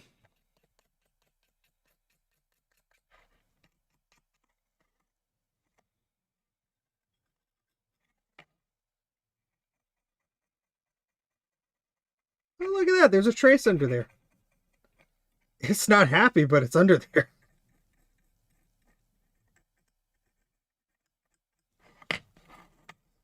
Thankfully, people make new modules, new PCBs. So, I mean, this leg is, I'm pretty sure this is going to fall off. Focus here, sorry.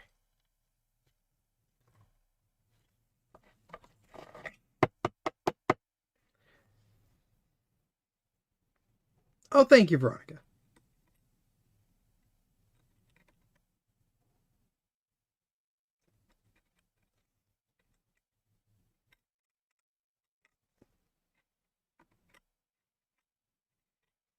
Look at how that crystallized. That is just insane. I need to get a better focus on this because this is like beautiful in a terrible way here. Let me make sure this could get focus here.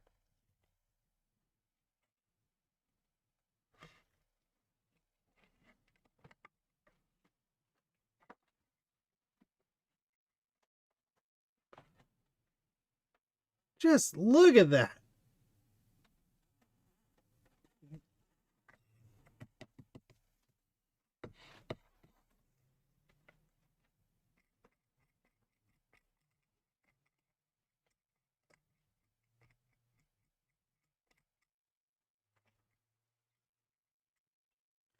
It's like I'm excavating dinosaur bones or something. Let's get our little alcohol friend here. I used to have a little cup for this stuff. And of course the cap fell somewhere, which I don't know where it is right now. What could we use in a pinch? I just had one of those little... Oh, it was over here. Here we go. Perfect. A lid of some sort.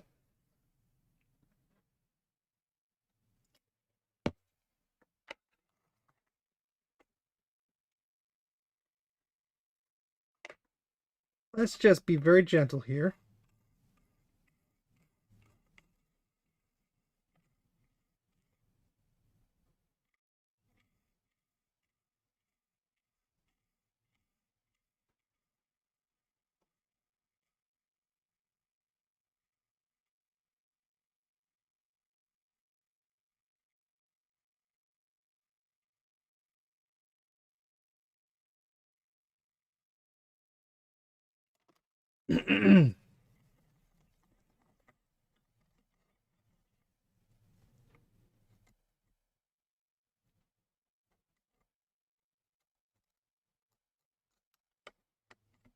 Oh, that's crusty. Look at all the different colors and shades of green. The camera's not even picking it up. It's so beautiful. Where's Garth when you need him? He would love how delicious this is.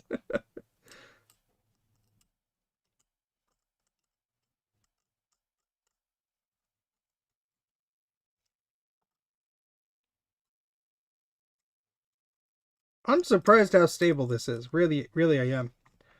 Those are the worst I've seen. The worst pins from these so far. The rest, they look pretty crummy, but they're hanging in there. Well, I may have jinxed myself. Look at this one. Oh boy, that's covered in rust.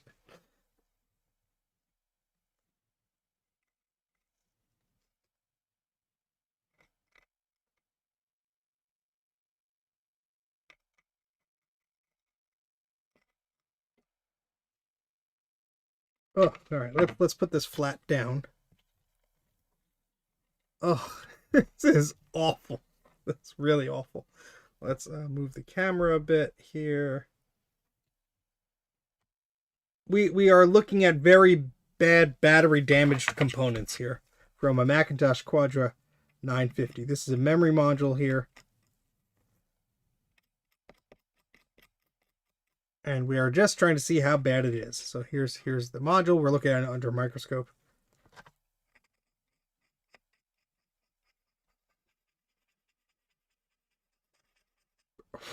Oh, yeah. Let's not breathe.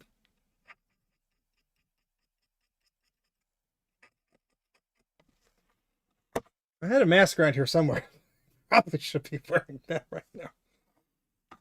Boy.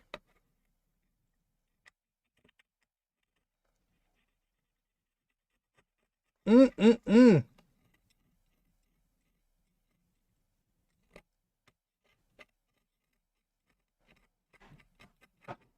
Hey, look, copper.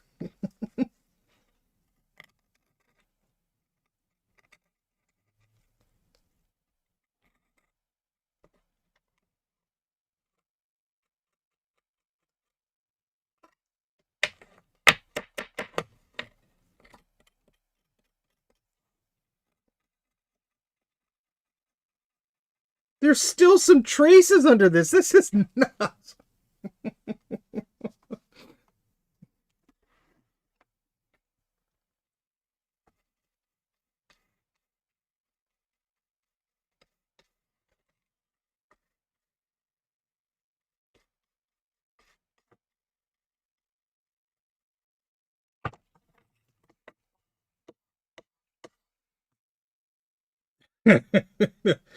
Sparks would fly.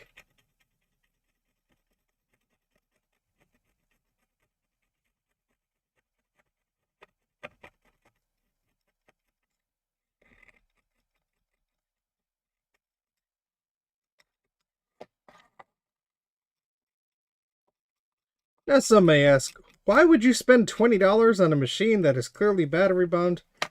And the answer to that would be, I have a problem. Just think of the YouTube content possibilities. I was going to say that I'll never get to, but I guess apparently I'm doing this now, so.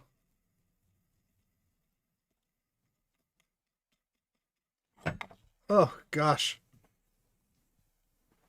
Yes, I will be doing that, Joe.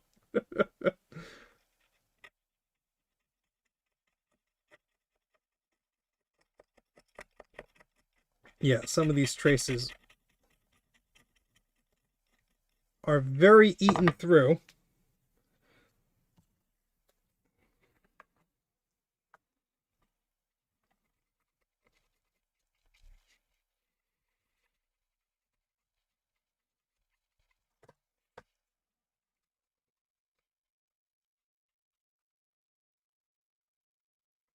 All right, so let's take a closer look here. Garth, yay! This horrible mess. Oh, yeah, look at that. That is lovely. Trace is just gone. It's just gone. Oh, boy. Yeah. Yeah, this RAM module will work fine. I know what I have. $5,000.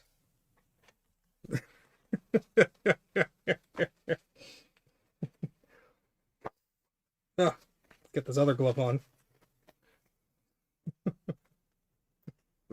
Admitting you have a problem is the first step. Are you not entertained? How many people are actually in here? I don't have that window up. I'm too busy digging through crud. I can't see. 50 people? Yay! Oh gosh. 49. Oh, we scared them away.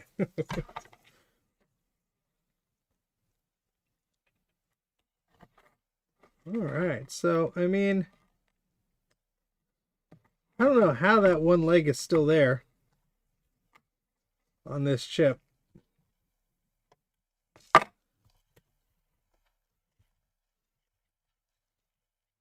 It's hanging on for dear life somehow, folks.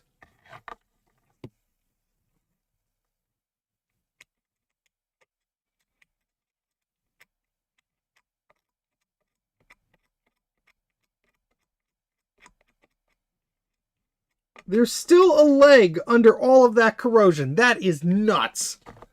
It's absolutely nuts. Yeah, exactly, Garth. We need all 256 kilobytes. I think this one's a 4 meg module. I think Bruce said the other ones were 1 meg.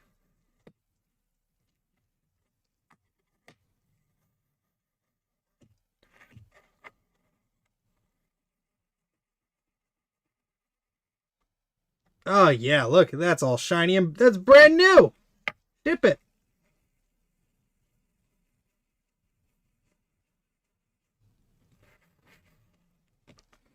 All right, so that one's a little bit better. Let's take a look at this one.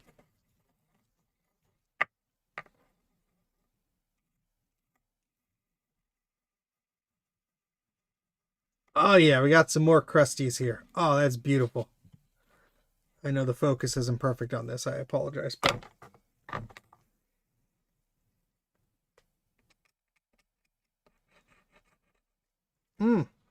got some nice patina here. What is that, Bruce? Scunge? Oh yeah, look at those contacts are just gone. Those are gone.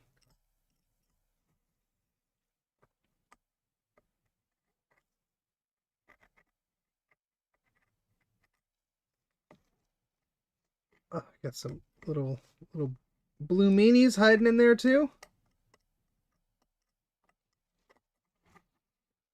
I mean, considering all the hell this board has been through, I expected these to be a lot worse.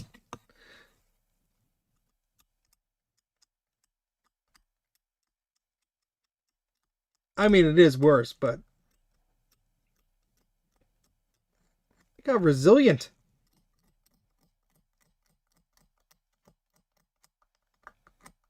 There's copper under it. How is there still copper under this? Yes, this is a bit of scunge, I'd say, Bruce. It's very dry and crusty.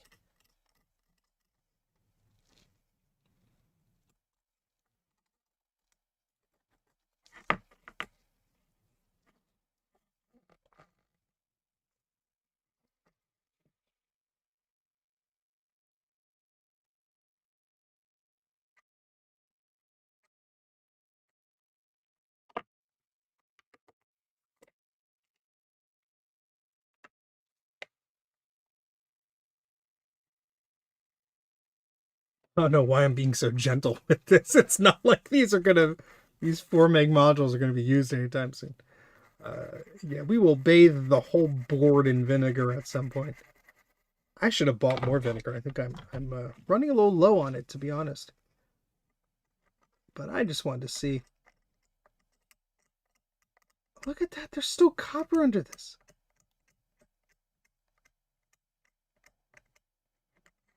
That's insane, man.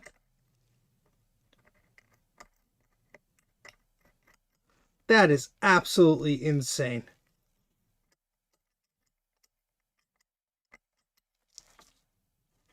That is nuts.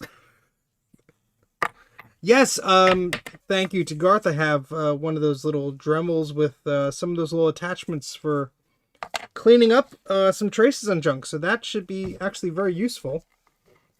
And I will have to do that sometime soon. Let's get some of just this rust off of here.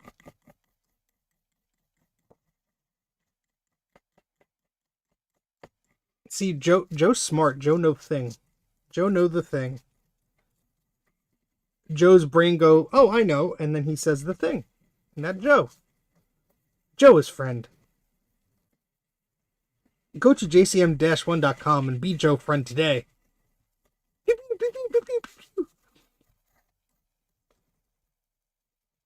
All right. So that's, I was going to say the worst of it, but there's this one here. This one we scraped away already. This one is brand new by comparison. I mean, look at that. It's got most of its teeth.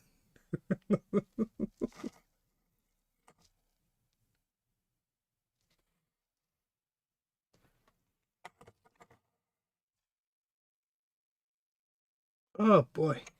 All right, so Veronica Bruce has sent you some battery-bombed carnage. Oh, look at that. You can't look at that because it's not focused in. Hold on. What the hell is that?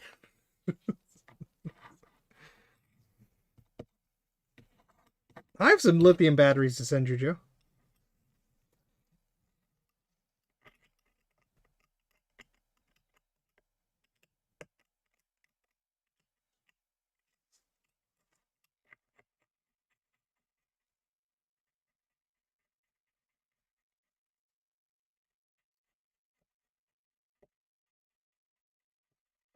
We're going back to bare silicon, folks. Good God. Oh, yeah, look, that's what we like to see, baby. Look at that. Oh, that's terrible. The rust that's on this. Let's see if we get a good focus on this. We need, this is the beauty shot right here. Come on, come on, come on, come on, come on. Yeah, look at the rainbow of rust. The rusty rainbow. Rusty rainbow.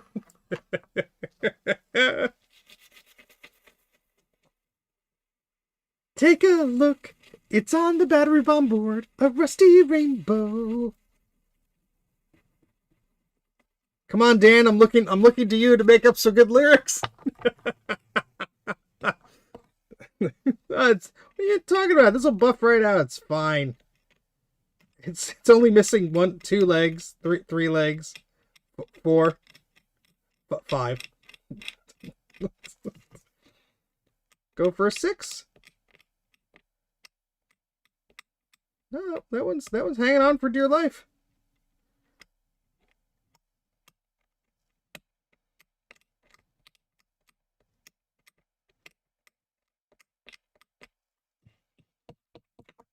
I can clean anything, but it won't go. The chips no show. A crusty rainbow, crusty rainbow. Oh, my apologies to the Reading Rainbow folks.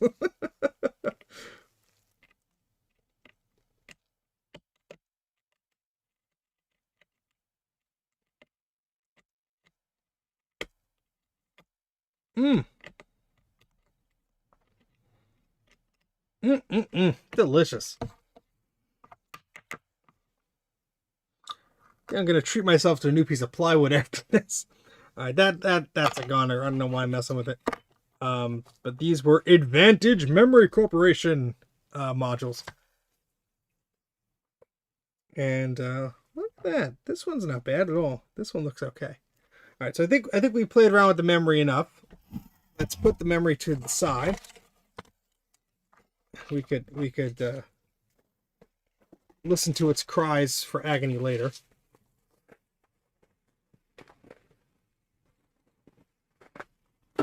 And let's bring the board back out. See what they have to say. Help me, please.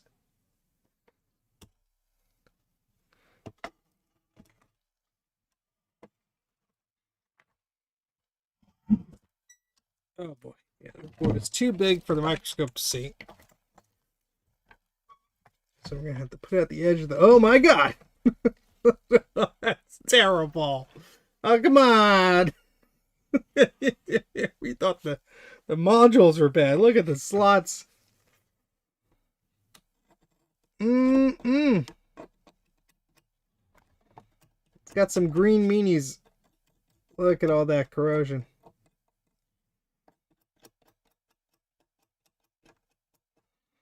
I guess I should desolder these.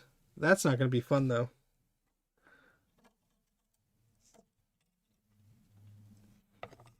Because if I desoldered them, I mean, I'm wondering what replacement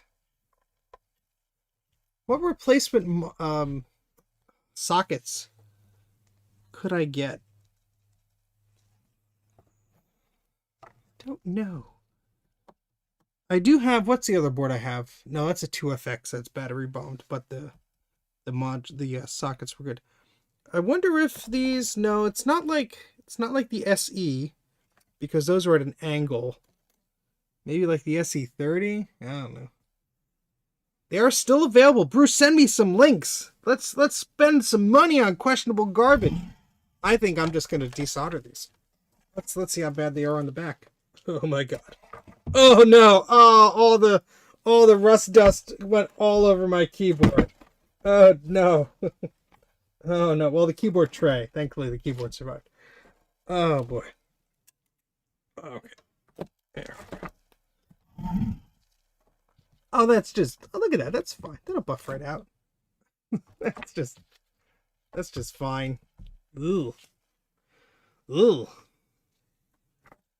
Oh boy. Well, it's time to make it prettier, maybe. Clean go. Clean go.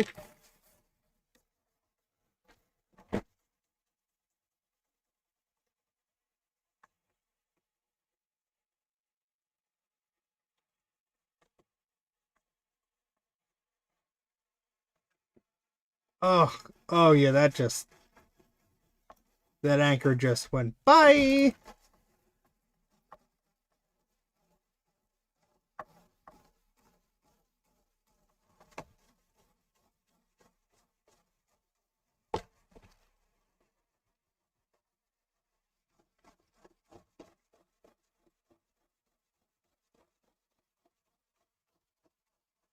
I mean, honestly, if it's just these two modules, these four slots, yeah, that sucks, but the rest of the board looks okay. Really. All right. Guess I had to warm up the solder sucker, and we're gonna get to work removing these RAM slots. This is a Quadra 950. Let's switch to the big cam here. Look at this thing. It'll make for a good future thumbnail. It's just like, where's let's get the whole thing in here. Ugh. It's so stupid. It's so big. Ah. Oh God. Okay. Well,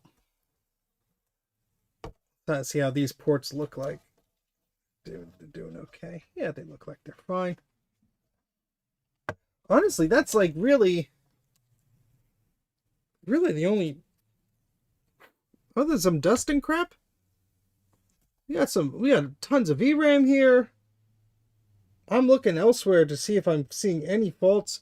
These are a tantalum capacitor boards. There's no electrolytics leaking, which is a positive. I mean, yeah, it sucks that it took out those memory modules, but at first glance here, folks, I think this is totally repairable.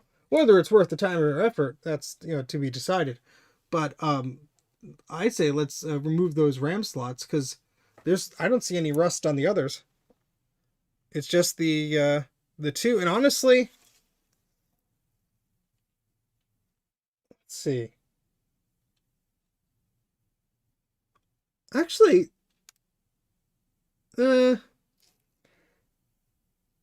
yeah, these two definitely have to come out. These two right here. The other two, they're a bit crusty, and one or two of those legs looks like they could go if they're not handled properly. But I might only need two of them. But of course, I think you have to fill these up in certain banks, and I'm gonna guess bank A is a requirement, so I won't be able to put power into this thing. But like, for example, here's the first, here's the second. Now, yeah, see, this is pretty, oh, you can't see, sorry. This is the second module thingamajig, and this is, and there's copper under there.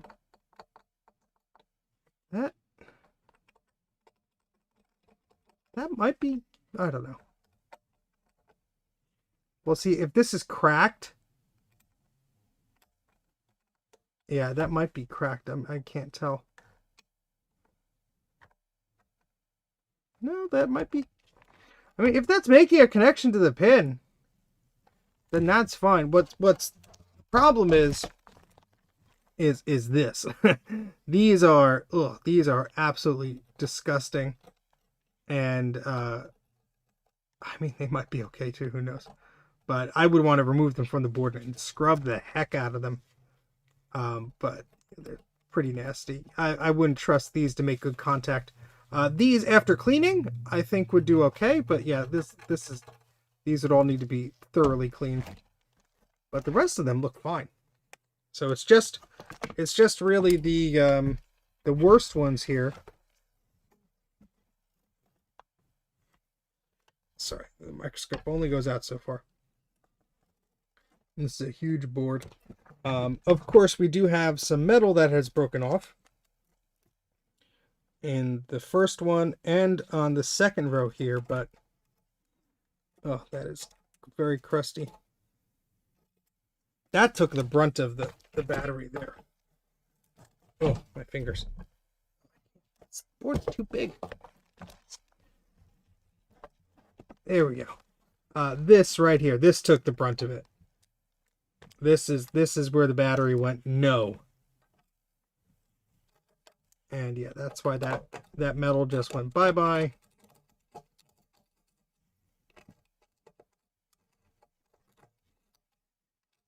And I wouldn't be surprised if the traces under here were bad too, but they look okay at first glance.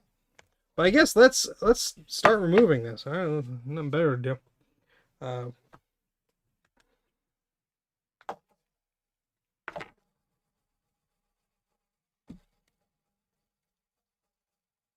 Yes, I do have a wire brush, but I'm gonna remove at least these two first slots here, and we'll see how much of a pain in the butt that is, and then we'll go from there. I know some other people are also manufacturing SIMs that could solder into the slots instead, but I only see one bad trace there. But what's the max RAM on a Quadra 950? I mean, I have a working Quadra 950. I don't necessarily need to fix this up, but that's not the point of this. The point is not that you need it, but the challenge of doing it. That's the fun part. So let's see, Quadra 950, and it's a beast of a machine too, so it has to live. Let's see, so the 950 came out before the 840, I believe. Yeah, so there's the 900 from October 91 to May 92. And the 950 is from May 92 to October 95. And you could have up to 256 megabytes memory in this dang thing. Wow. Yeah, 16 30-pin SIM slots. And we have... Oh, and this has a megabyte of memory on board. This has memory on board. Can we just can we just remove those slots and clean it up and see if it works? Can we just do that? Oh man, that'd be sick. If we could just get some life out of this thing. I mean, it's not gonna be happy. I don't know if 1 meg is enough to boot the damn thing. To be honest, let's look up the service guide. Let's see, Quadra 950. Here we go. Oh, there's rust on my keyboard now. Get out of there. We don't want that.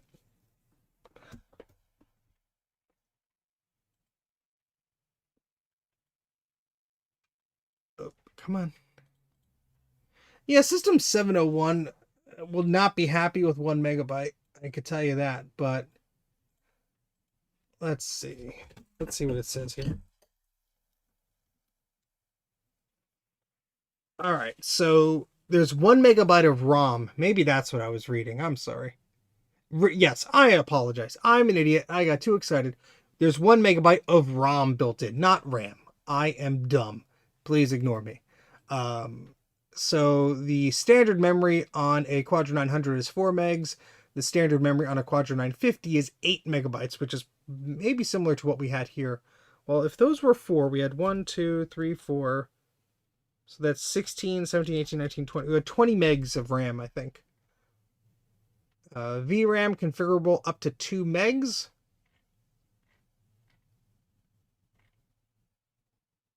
Yeah, neat. Hey, got bump. All right. Well, I guess no time like the present to start desoldering things. Yay!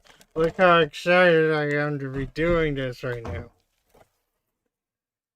Oh god, there's so much crap. Oh, disgusting. Well, the problem is you usually have to fill up banks. And so if you see, let me switch the camera here, and the manual will tell us. See, it says bank A, B, C, and D. Let's see, as far as the memory tells us what banks have to be filled up first. This might not say, but let's see. Let's see what this says here.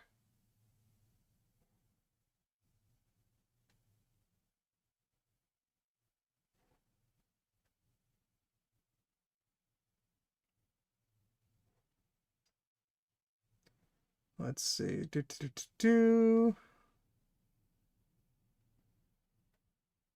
has to be a spot in the manual that mentions memory.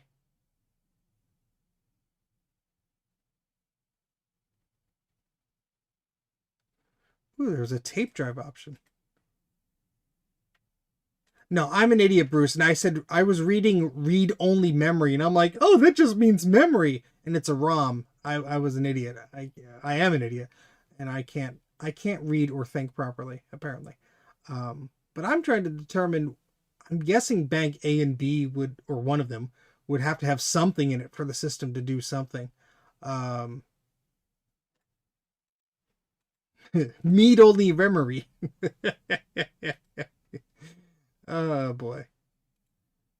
Why is YouTube's like, start a members only live stream? It's like, I'm live streaming now, buddy. Leave me alone. Oh gosh. Anyway, let's scroll back up in the service manual here.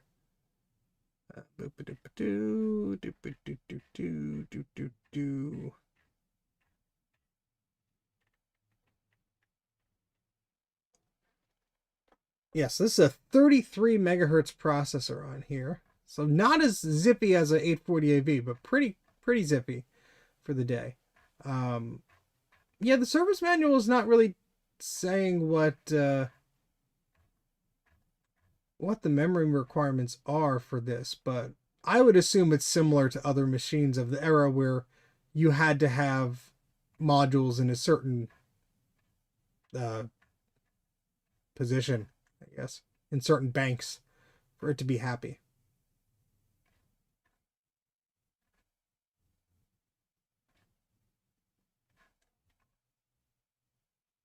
All right, so let's close that.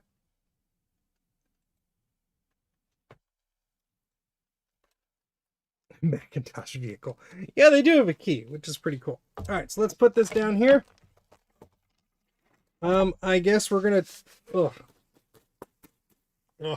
I guess we're gonna try and desolder some of these things. So let's get ourselves situated to do that properly. Big stretch. What time is it? Oh, it's 10:18. We can't stream for too long tonight. I got work tomorrow. When don't I, unfortunately.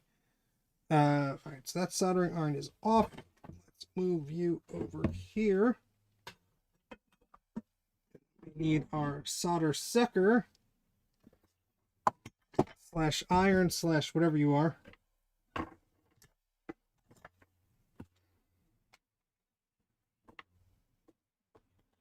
Which is going to have to be cleaned during and after this, I'm sure. Some space here. There's too much crap on my desk. Right, and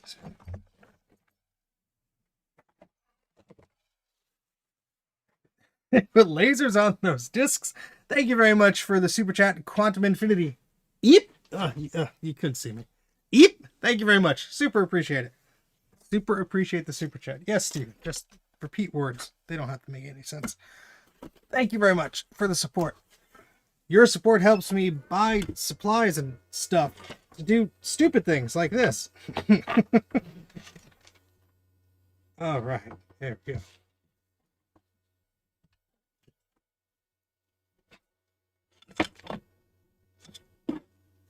Oh, boy. I was just reminded by looking at all these stupid G5s behind me. I think I posted a photo when I set up some shelves, and I had like 4 or 5 of various Intel iMacs from over the years just sitting on the shelf, and someone responded like, "Oh no, you're hoarding them. Nobody is able to grab them because you're hoarding them." And I'm like, I tried to get rid of these. Nobody wanted them. They put them up for free on Facebook Marketplace. I mean, just absolutely nobody wanted these things, and I'm like, yeah, well, I don't blame you. pretty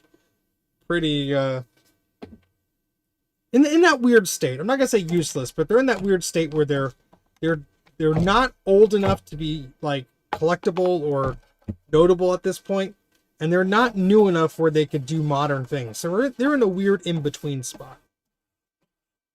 So they are hard sells. Well, if you're ever in the New Jersey area, I got you covered. We'll just have to find something else to weigh down the shelf. And honestly, at the VCF show, oh my god, look how dirty these gloves are. At usually at the VCF shows, especially the one here in New Jersey, it's usually plenty of Mac Pros and G5s. There was one that a friend of mine sold. I think it was $60. It was a boxed G5 with a cinema display. The display wasn't boxed, but like that's a good deal. All right, I'm not sure exactly how well this is gonna go, but we're just gonna try it. And I'm gonna have to use this camera for this because with this solder sucker, I can't really get it under the microscope. So, all right, let's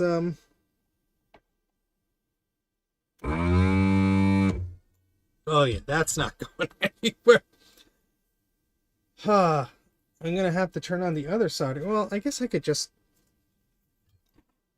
try. Oh, that's great. Let's just put everything on the floor, Stephen.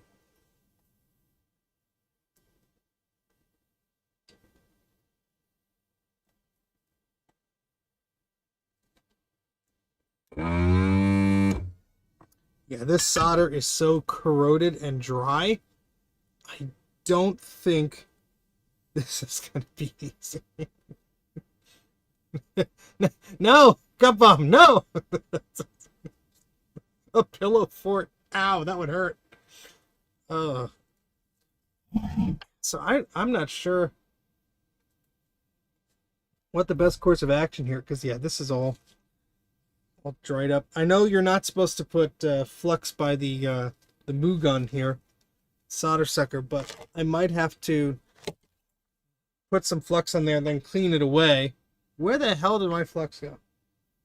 Probably wherever my brain cells went. Because this is gonna be a pain in the butt.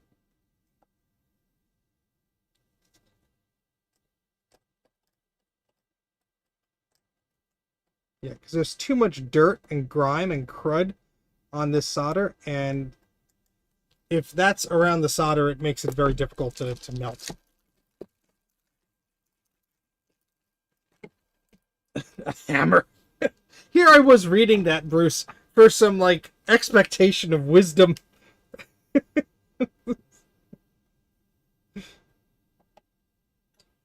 Just use a hammer. Oh boy. Alright, well, let's try move this stuff out of the way, I guess. Oh, and there goes some bits on the floor that I'll never find again. Well,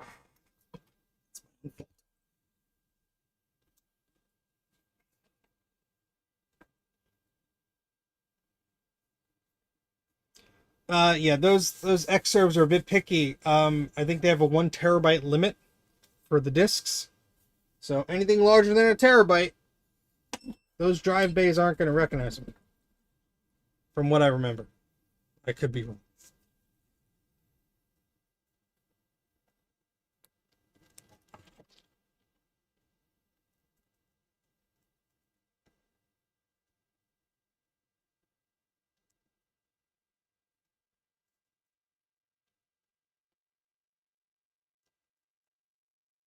Oh, there's so much crud. It smells awful.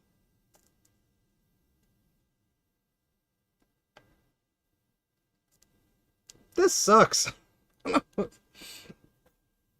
Thanks. No worries. Have a good night.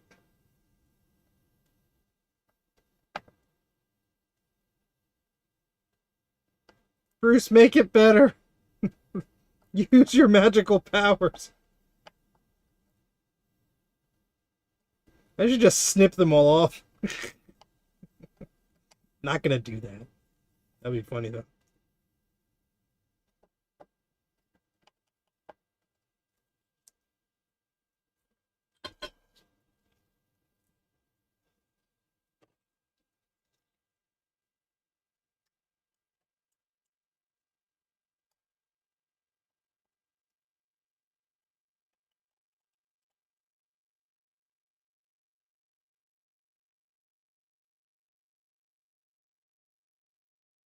I want a box copy of BOS. Yeah, Sean already has one. I want one.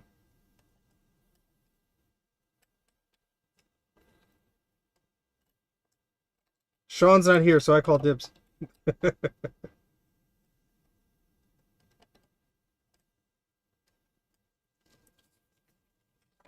I have to itch my eyes, but I know I should not touch them. Not in the state my hands are in.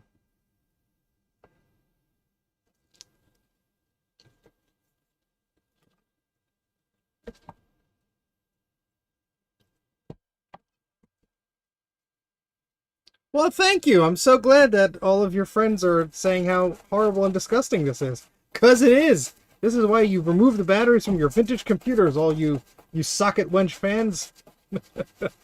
Friends, fans. Brain no work. This guy always can't speak? Yes. The answer is yes. Just need some sandpaper. Hey, Dan. Excellent.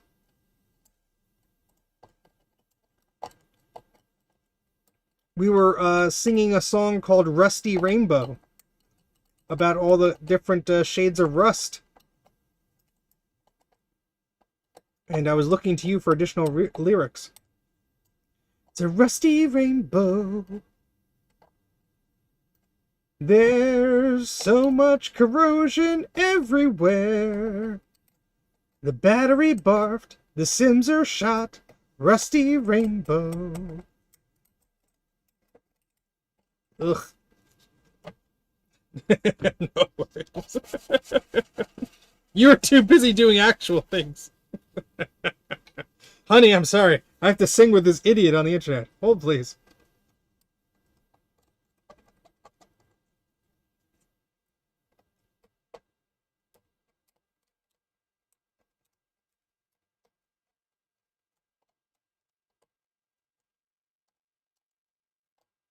I think if there's any chance of me getting some of these pins undone, we have to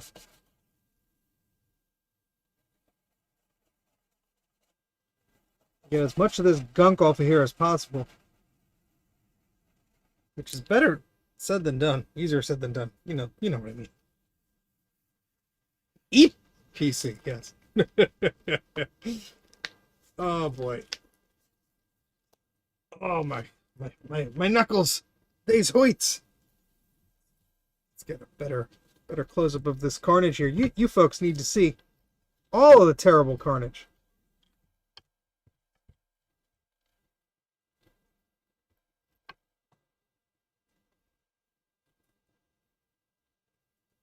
Look how green it is. Delicious. Oh yeah, there we go. Anyone want some pistachio? Free pistachio flavor. Get it while it's fresh. We got some mustard over here. Oh, look at that. It's just shaped around the pin. Look. I'm taking a shower after this.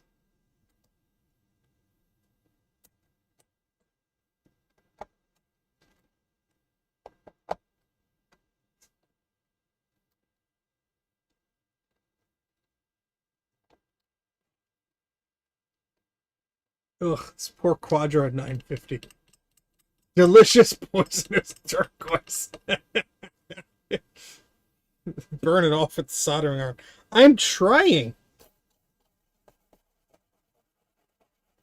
Believe it or not, it's hard to get solder off of things if it's not clean. At least using the consumer stuff I use. Maybe a blowtorch will help.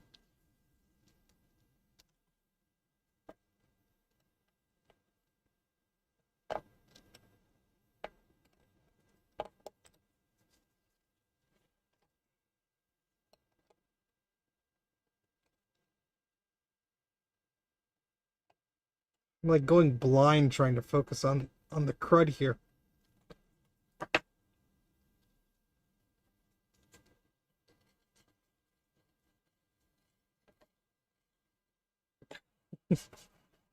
I am not exaggerating though. I do think that there's some life left in this board if we could just figure out the memory slot situation.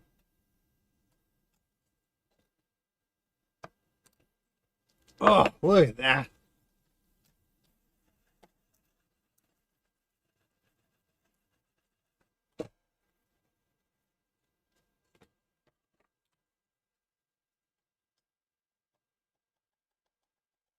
Yes, let's look at all that crud. Oh no, you're gouging the board. The board's been gouged already by battery acid. What I'm doing is fine by comparison. Apple extended keyboard, nice. Yeah. These I'm zoomed in very close. This is my finger. This is the scalpel. This is the end of a Sharpie. Yeah. In fact, yeah, let's look at the tip of a marker. That's a Sharpie right there. Not the thin ones either. All the schmutz. May the schmutz be with you.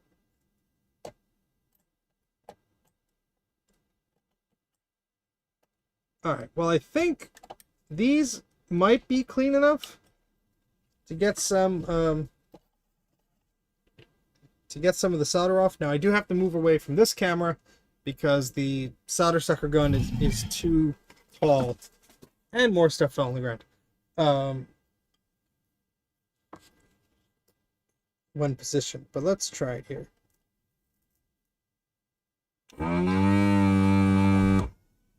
Nope. Let's try and burn the crud off with this one.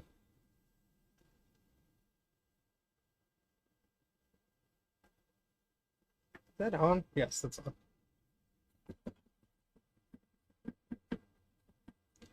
This is a Quadra 950. That's battery bombed. I got it at the VCF East swap meet for $20 American.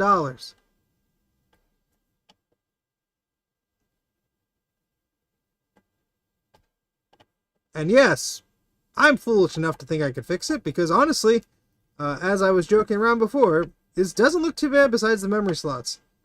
I mean, these are going to be a nightmare to work on, and I'm sure there are going to be broken traces under these and everything. I mean, we have dozens of pins to go here, and I'm struggling just on these two here. So, you might have to let this soak and give it a bath or something and come back to it. Yes, this will run 701.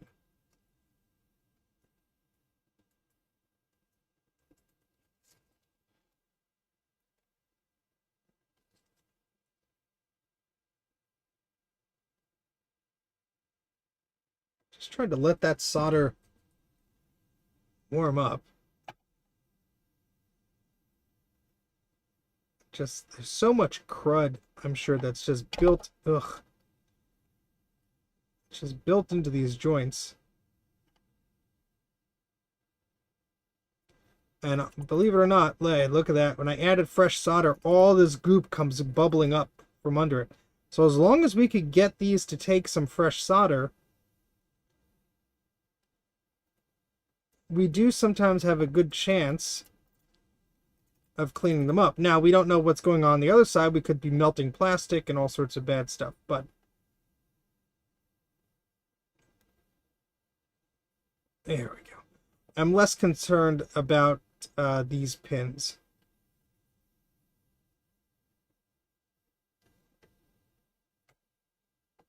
Oh, so much crud. Oh yeah, look at all that crud. Oh, you can't see it. I'm sorry. Oh, look at all this beautiful crud. Look at that. That needs to be secured on there better. How is that even on there? The hell? How is... Hold on a second.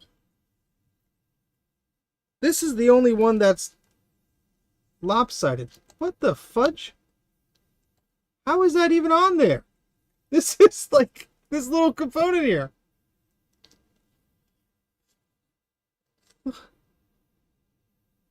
This little capacitor is supposed to be like this. And it's just like this. The glue just put it down. Maybe that's how it is supposed to be from the factory. So the glue is holding it down. But it's not connected. That's weird. So yeah, those are glued, but like, I'll have to check on a photo online of someone else's, because I'm curious if that was just like done for a reason. I mean, I guess it must have. Alright, looks like some of those might have taken some solder. Let's see. Oh, you had one like... Okay, so it's not abnormal. Thank you, Bruce.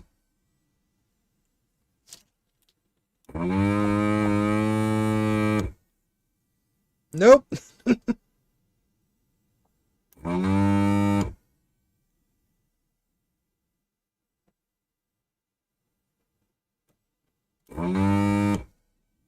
I got a little bit.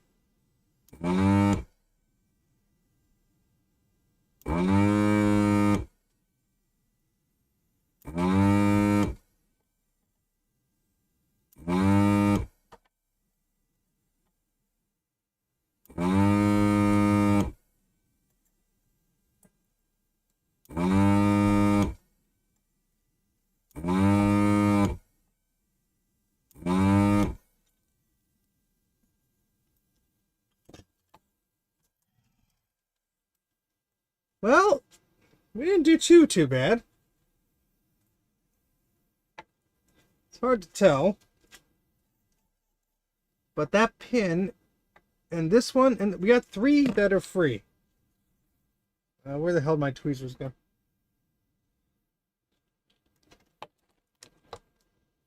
I do not know. Oh boy.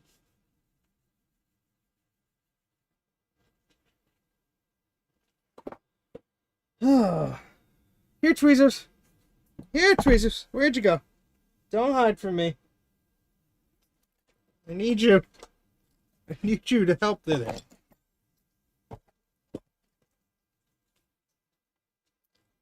Yep, that pin's free. So is that one. So is this one. Look, 3 out of 90.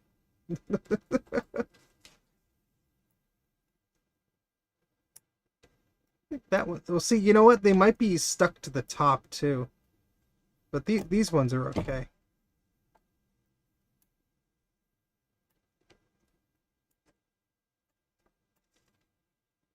Oh, it's so crusty.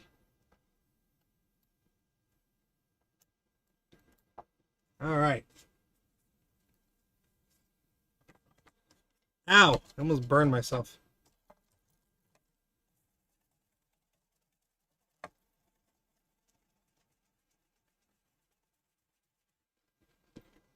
$120. Thank you.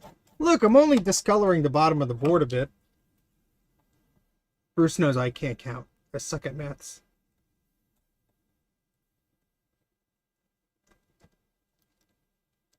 Yeah.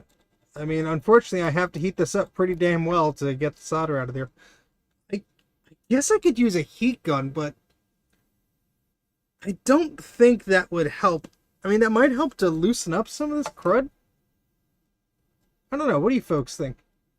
Bruce, Joe, think a heat gun would help in this situation or just make a big mess out of things?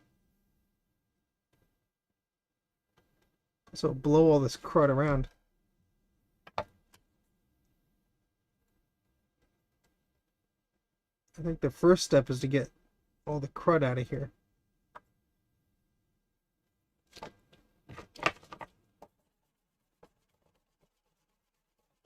I didn't have breakfast. That's why I'm hungry.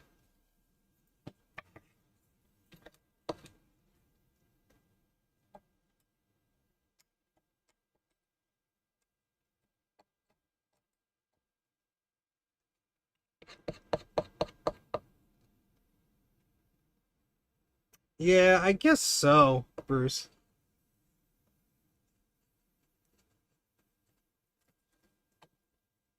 I mean, is it foolish of me at this point to try and save the slot? Probably. But I'm also a weirdo, and I'd like to not do that if I don't have to. But I know it's pretty screwed up. Yeah, if I don't care about the slot, I could just hack it, but I don't know.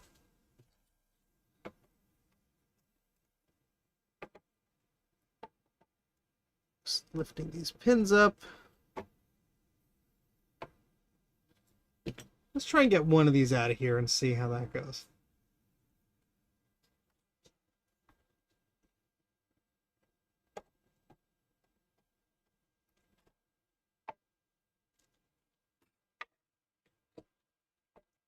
And if this is boring anybody, we'll do something else, but...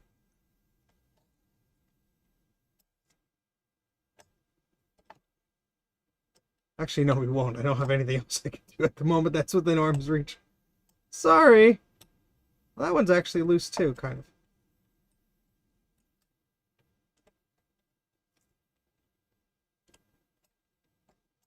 If only there was like a moo gun for getting corrosion off. This is very tedious.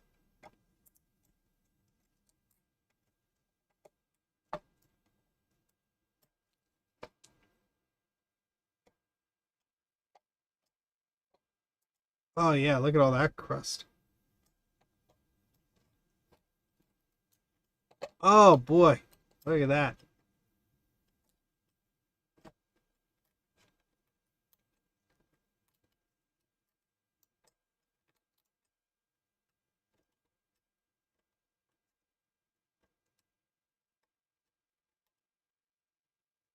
Mm-mm.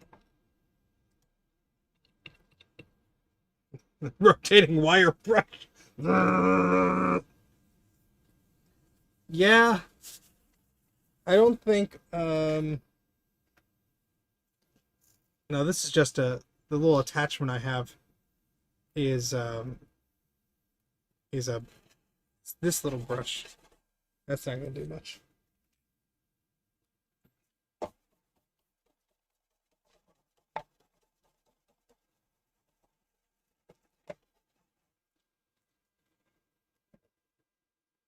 Well, I'm glad to hear it, Bruce, because that's all that's going to be happening for the next half hour, or whenever I decide to call it quits here. At least for the next 15 minutes. We might have to. I mean, obviously, this is not going to be a one-part thing or anything like that, but.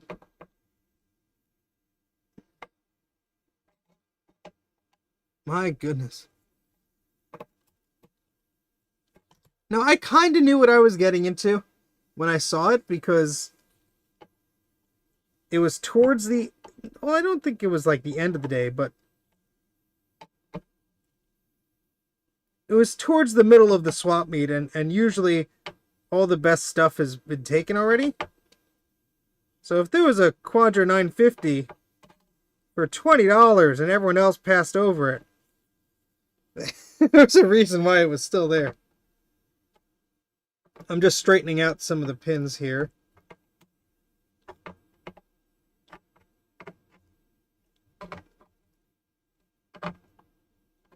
Because honestly, oops, did I just snap that pin off? Oh well. It was just the tip of it. It's fine. Because honestly, the worst row is this row and this row. You can't see what I'm pointing at. The worst row is this here and this here. The rest look fine. So as a big old board, it is, Jeff. Let me you weren't here before, so let's hold it up. Oh, this poor sucker was battery bombed. Look at that.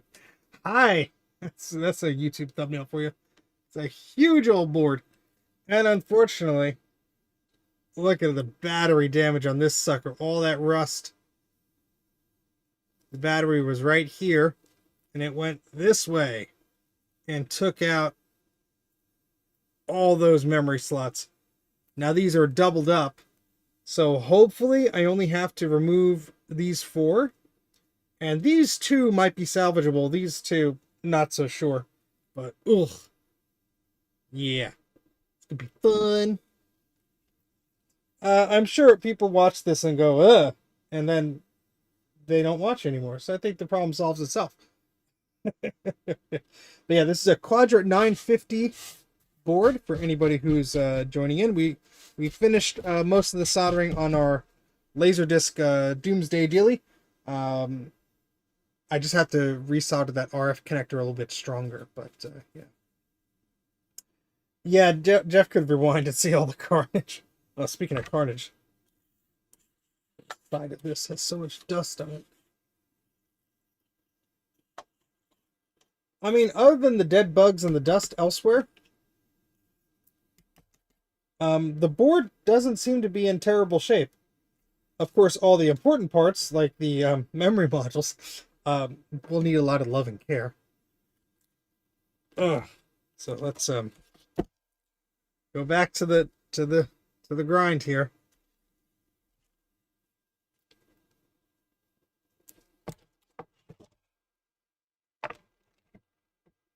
And check this out, Jeff. This component's just tacked on there. It's not actually attached to anything.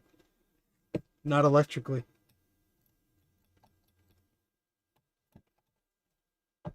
So that pin's free, that pin's free. This one we'll have to work on. Oh, everything's so dirty on this lens. I'm sorry. You're not missing much, but ugh. Goes to the aesthetic.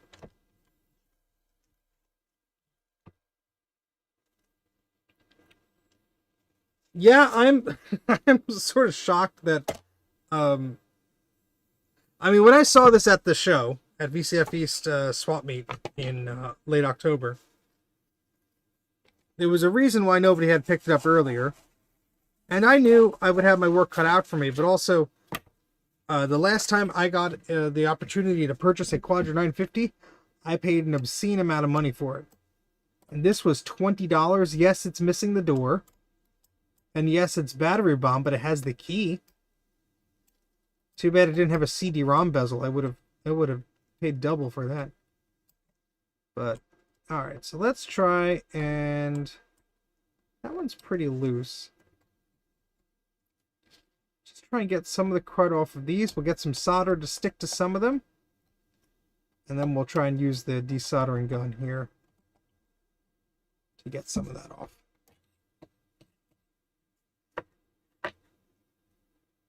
Oh yeah, those the lawnmower folks at the landscaping folks who clean up all that stuff. That's some good video watching. That's some good have a snack in hand, sit on the couch and just like, yeah. And there's this woodworking guy I've been watching too, and just like it's like so satisfying to watch. I can never build anything like good with woodworking, but it's satisfying to watch other people do it. All right, so what are we doing here? Sweet merciful flux, help us in our cause.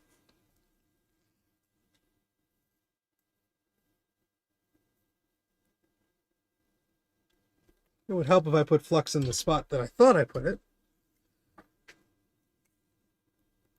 Not that's going to help too much, but you know. Now, shouldn't I be editing a video? No. Power washing. Pretty.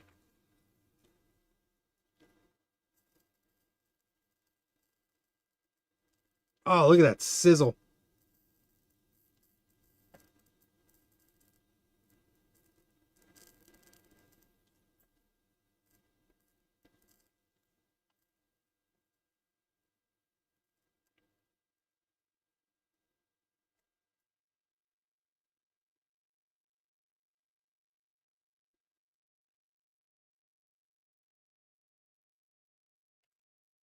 Come on. Take the solder. Get hot enough.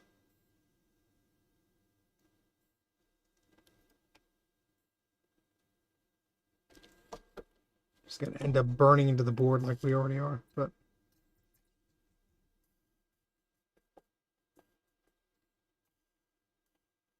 oh, that smells awful. Ugh.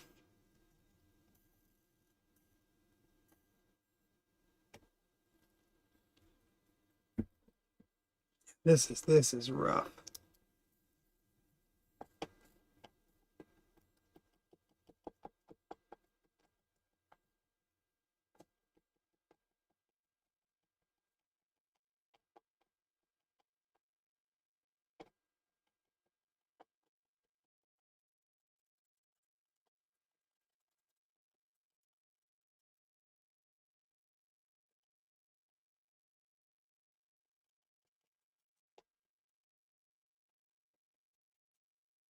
Oof.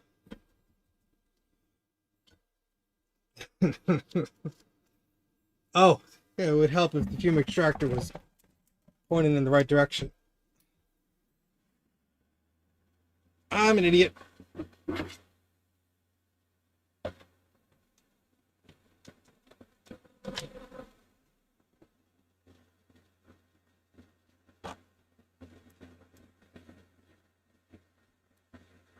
It don't matter. None of this matters.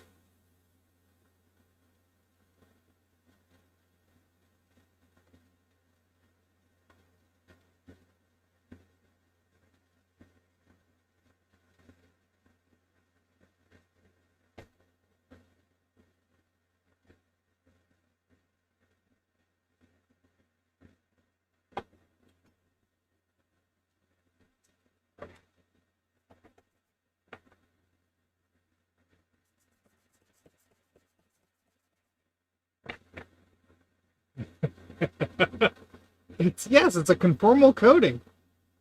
That'll be great for me. Guess what I need?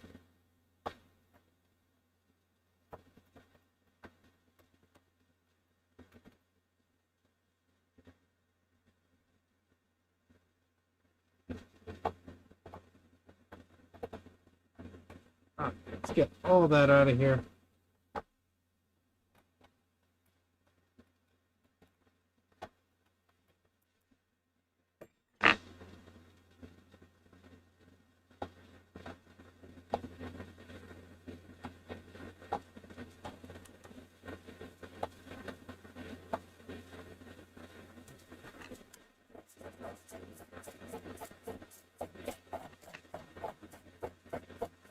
Ugh.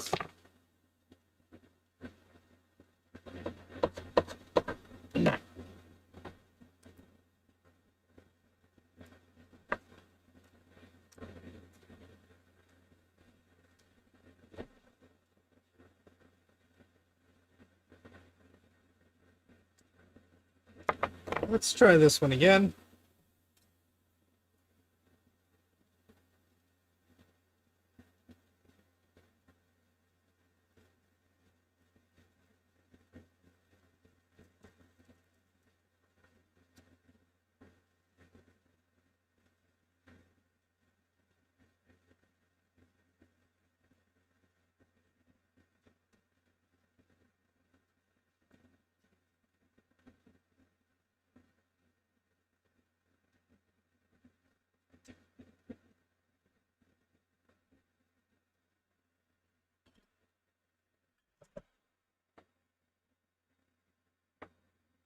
It's hard for me to just see with my eyes which one I'm doing here.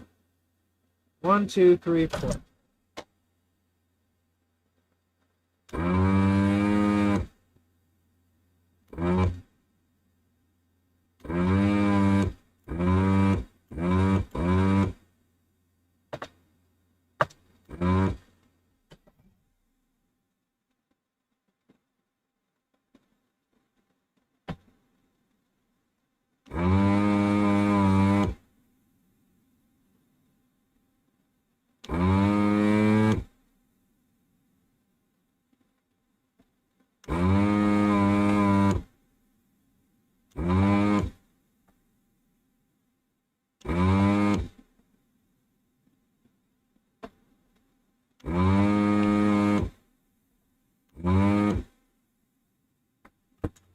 Oh boy. No. I don't really think this is gonna work out. There's just so much crap and crud on these pins. Like, I got these 3.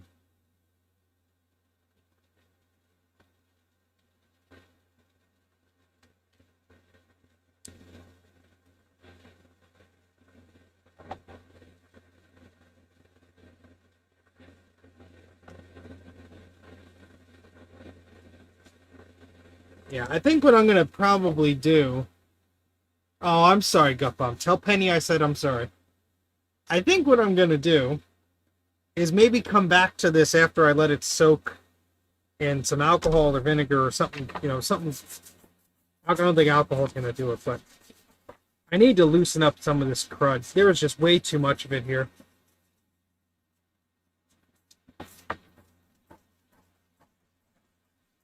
It's getting pretty late as it is, so not that I want to stop, but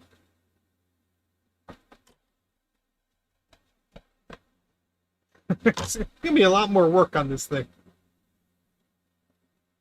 Jeff. Yes.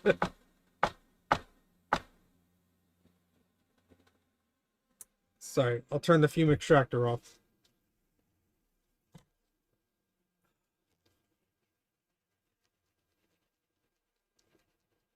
There's just so much of this to fuss with. And if Bruce sends me the link to the new slots here, maybe we can just buy those and we'll clip these off with vengeance and anger. But oh yeah, it's almost 11 o'clock, so I think I'm gonna wrap it up. Just because I'm not really making too much progress. Oi. Yeah, no, I'm sorry, I have a filter on here. And the reason that filter is on there is for the fume extractor. So yeah, I don't have a board preheater or anything like that. And This board is huge. I mean, in order for me to buy a preheater for a board like this, I think that would put me in the poorhouse. But yeah, see, the thing is, when something is that crusty and dirty, if you heat it up, you're really just going to heat the layers of the board and the plastic on the other side. I don't really think it's going to help too much, but Bruce votes for vengeance and anger. So yeah, oh, look at the dust. Look at the dust there too. This needs a cleaning. So yeah, I think I'm gonna give it a bit of a vinegar bath, try and get some of that gunk out of there, and scrub that outside. I mean, just look at that. My gloves are disgusting. Oh yeah, those are going right in the trash. Hey, I made it. And this goes there too. Hey, 3 for 3. Bleh. Bleh. Let's power it on. You know, I'm almost tempted, Bruce, but no. I want to give it a fighting chance. I mean, I see at least one trace that needs to be repaired, and that's on this side. But we will power this on fairly soon, I'm sure, in the next stream or so, because the rest of it does look okay, and that's Bruce is taking me out. Oh god, yeah. Where's that trace go? Well, that's for the battery. I guess we don't need that. I mean, I think it's just gonna sad chime. I just hope none of these pins are connected to each other. You really want me to try it, Bruce? Or you just teasing? Also, that means I have to put this back in the case. Ugh. I guess we could do that. Oh, Bruce. Here, we're going to break out a new toothbrush. Because there's some crud in between here. I just want to make sure we're not shorting anything out.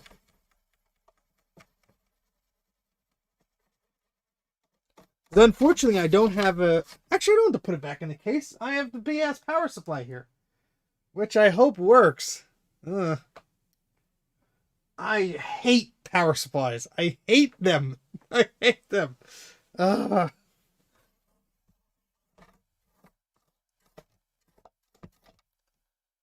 Yeah, I'm just concerned that...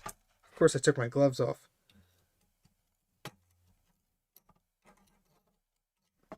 I'm concerned that some of this corrosion is touching traces and bridging things. So let me just try and get some of this crud out of here.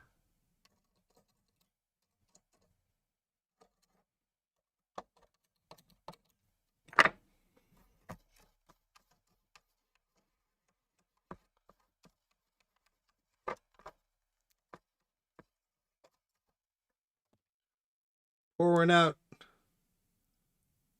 Poor little guy.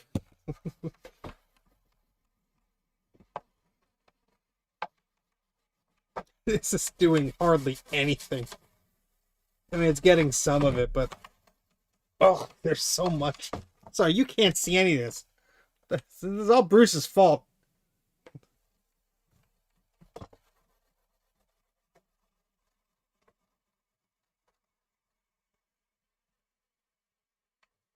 I politely declined. Just opening those power supplies is a pain in the ass. Because there's that grommet on there that's just like, it hangs on for dear life. And also, maybe it's not true with this, but for the 9150 board, if you plug a different speaker into it, it doesn't make a startup chime. It pops a speaker, but only the original speaker works, which is a huge ass speaker.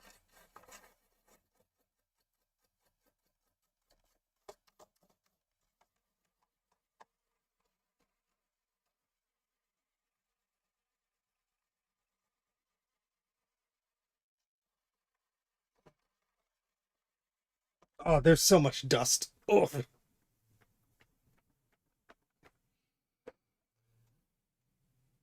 Ooh. We'll use a cotton bud that fell on the ground because this is already dirty. Who cares?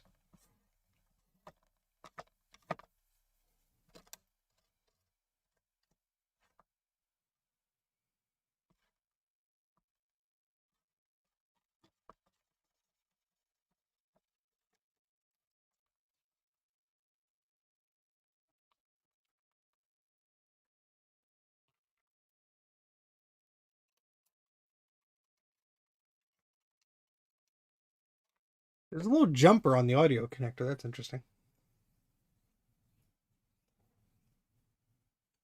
Yeah, Mr. Macintosh on YouTube has one, and I recapped it on this channel not long ago, and it works.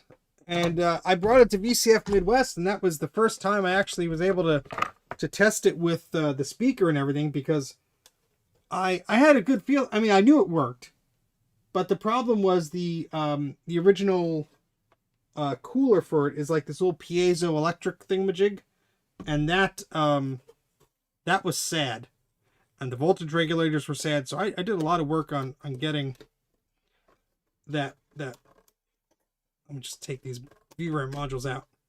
So we have a whole meg of VRAM here. We have 4 256 modules. Let's just, it's so dusty. Let's remove these. They are Cubig brand. Cubig. This better be worth it, Bruce.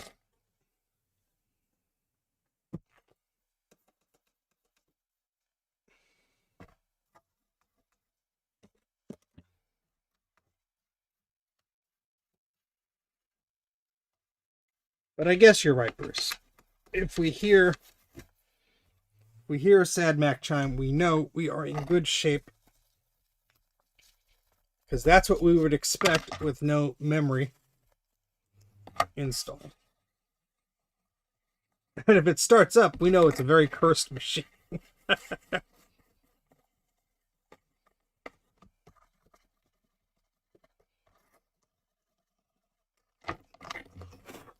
All right.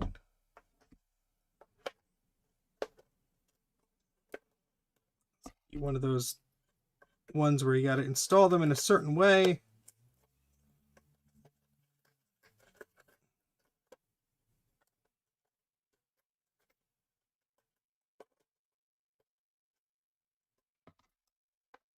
Hey, Jack.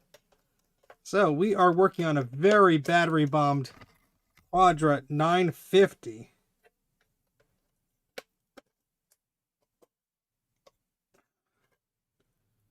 This one just does not want to slot in there. There we go.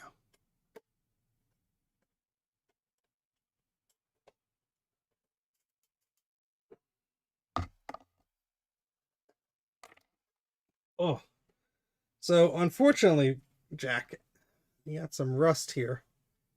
Actually, that cleaned up pretty well. But this was $20. It was battery bombed. The battery was here, leaked all the way down there. The back of these pairs here will need to be removed. But Bruce was like, hey, send power through it. See if we get a chime. A death chime, because that's what we'd expect with no working memory modules and such. Nope, I just bent that pin.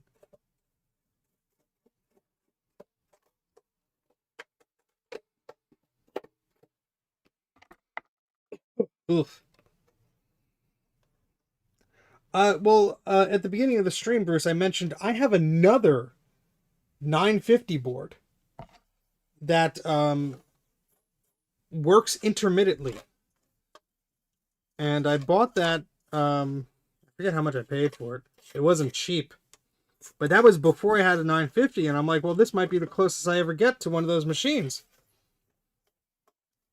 So I do have that board that's sitting in a box on my shelves. So, you know, between the two of these, there is certainly enough for a working computer. It would be a shame if this one had a problem elsewhere, but everywhere else on the board looks so damn clean and promising. So, as a side panel for it, that's great. Oh boy. Hey, Bacchus. I think I post it in the usual places, but YouTube never notifies anybody about anything. Oh god, I touched it with my hands. That's disgusting.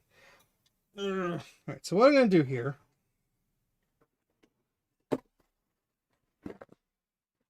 Put some paper towels down here. Turn that off. We're going to move... We're going to need a lot of room on the bench here, folks. Do we have the above camera working today? Yes, we do. That'll allow me to adjust my belt without exposing my pants to everybody. Oh, there we go. All right, so let's have to zoom up, out, up.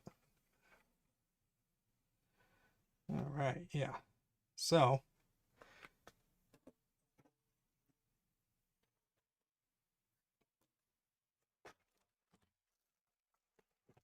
didn't some of those PowerPC cards have RAM on it? Who needs RAM? Yeah, it's fine. I mean, there's a lot of dust on this board, but otherwise. Oh, shoot.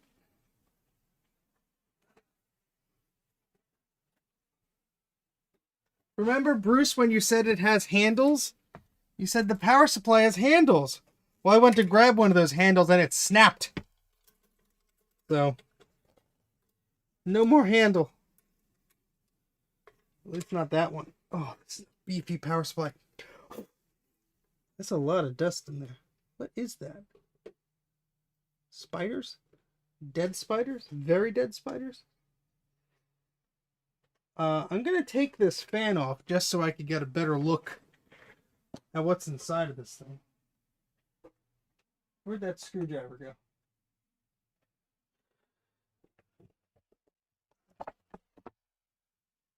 You broke the handle. Yeah, they're just zip ties. We can replace it. We have the technology. Where the hell did I put that screwdriver? Oh, it's in my pocket.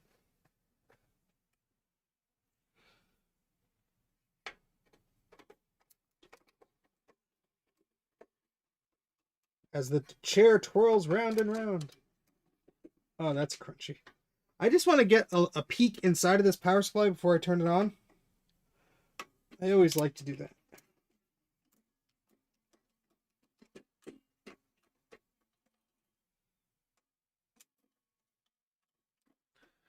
This is the best camera angle ever, I know.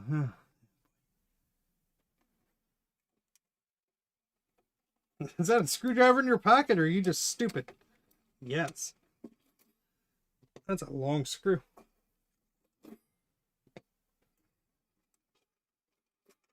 Look at these. My goodness.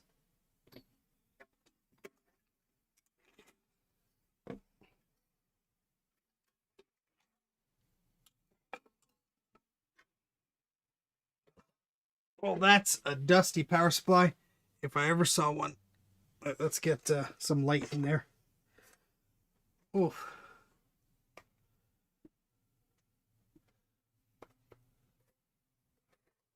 Oh, boy. Oh. Look at all that dust.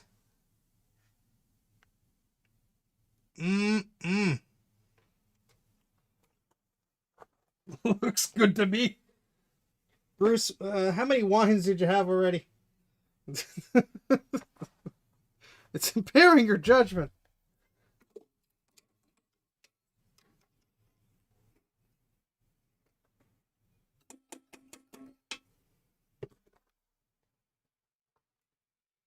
Yes, everything on this machine is massive. Oh, that is terribly dusty inside. I am not turning this sucker on right now, folks. This is awful inside. Like, it's... Ugh. And there looks to be some corrosion, too. Yeah, we are not just turning this on, Bruce. Nice try. Jeez. Oh, yeah, this has to be taken outside and hosed off. Oh, this is, yeah. I do have an ATX adapter for this system, but I have to build it. I don't have the components for it. So, unfortunately, we are going to have to open this sucker up, which has this stupid grommet thing, which is going to be a pain in the butt.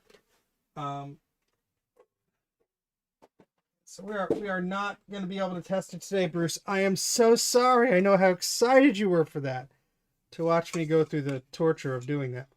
But hey, look, we have a very dusty fan. I am not ripping apart my only good working Quadra 900 to test this board right now. We'll do that in another stream when it's not 11 p.m. at night and I have more energy. But I do want to build that that adapter that'll let me use ATX power supply on this. So actually, that reminds me, I have the PCB, so now I have to order some parts for that. Yay! Ordering more parts for questionable projects.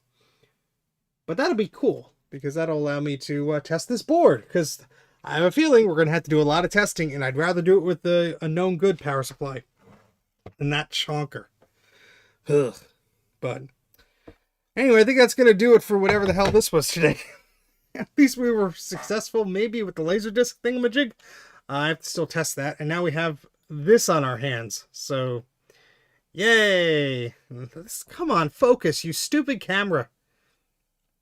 There we go. My goodness. But hopefully this was enjoyable for all of you.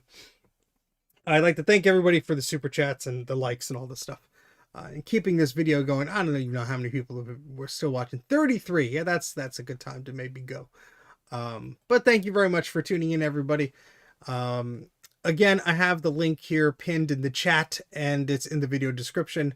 But if you can please donate to Becky's final expenses, that would be greatly appreciated. She was a wonderful person, a legend in the community. And so that is something that hopefully some of you could find a few spare dollars to donate to. Did you finish the LaserDisc thing? I did, but I need to wire it up to my LaserDisc player, and we have to test it, and I think I have to load some firmware onto there. So I'll do that, a separate stream for that, and clear off this bench here to actually set that up so we could do that. But, oh, thank you very much, Count Zero X Arrow, however you pronounce it. I can't pronounce things. It's late. I'm tired. I'm going to go to bed. But thank you, everybody, for tuning in. Really appreciate it. We were successful with soldering up our LaserDisc thing, and now we have a whole new behemoth of a project to tackle. But that's sort of the way it goes here at Mac84. Feel free to like the video, subscribe to the channel, please, and I'll catch you next time. Where's that blasted end stream button? There it is. Bye!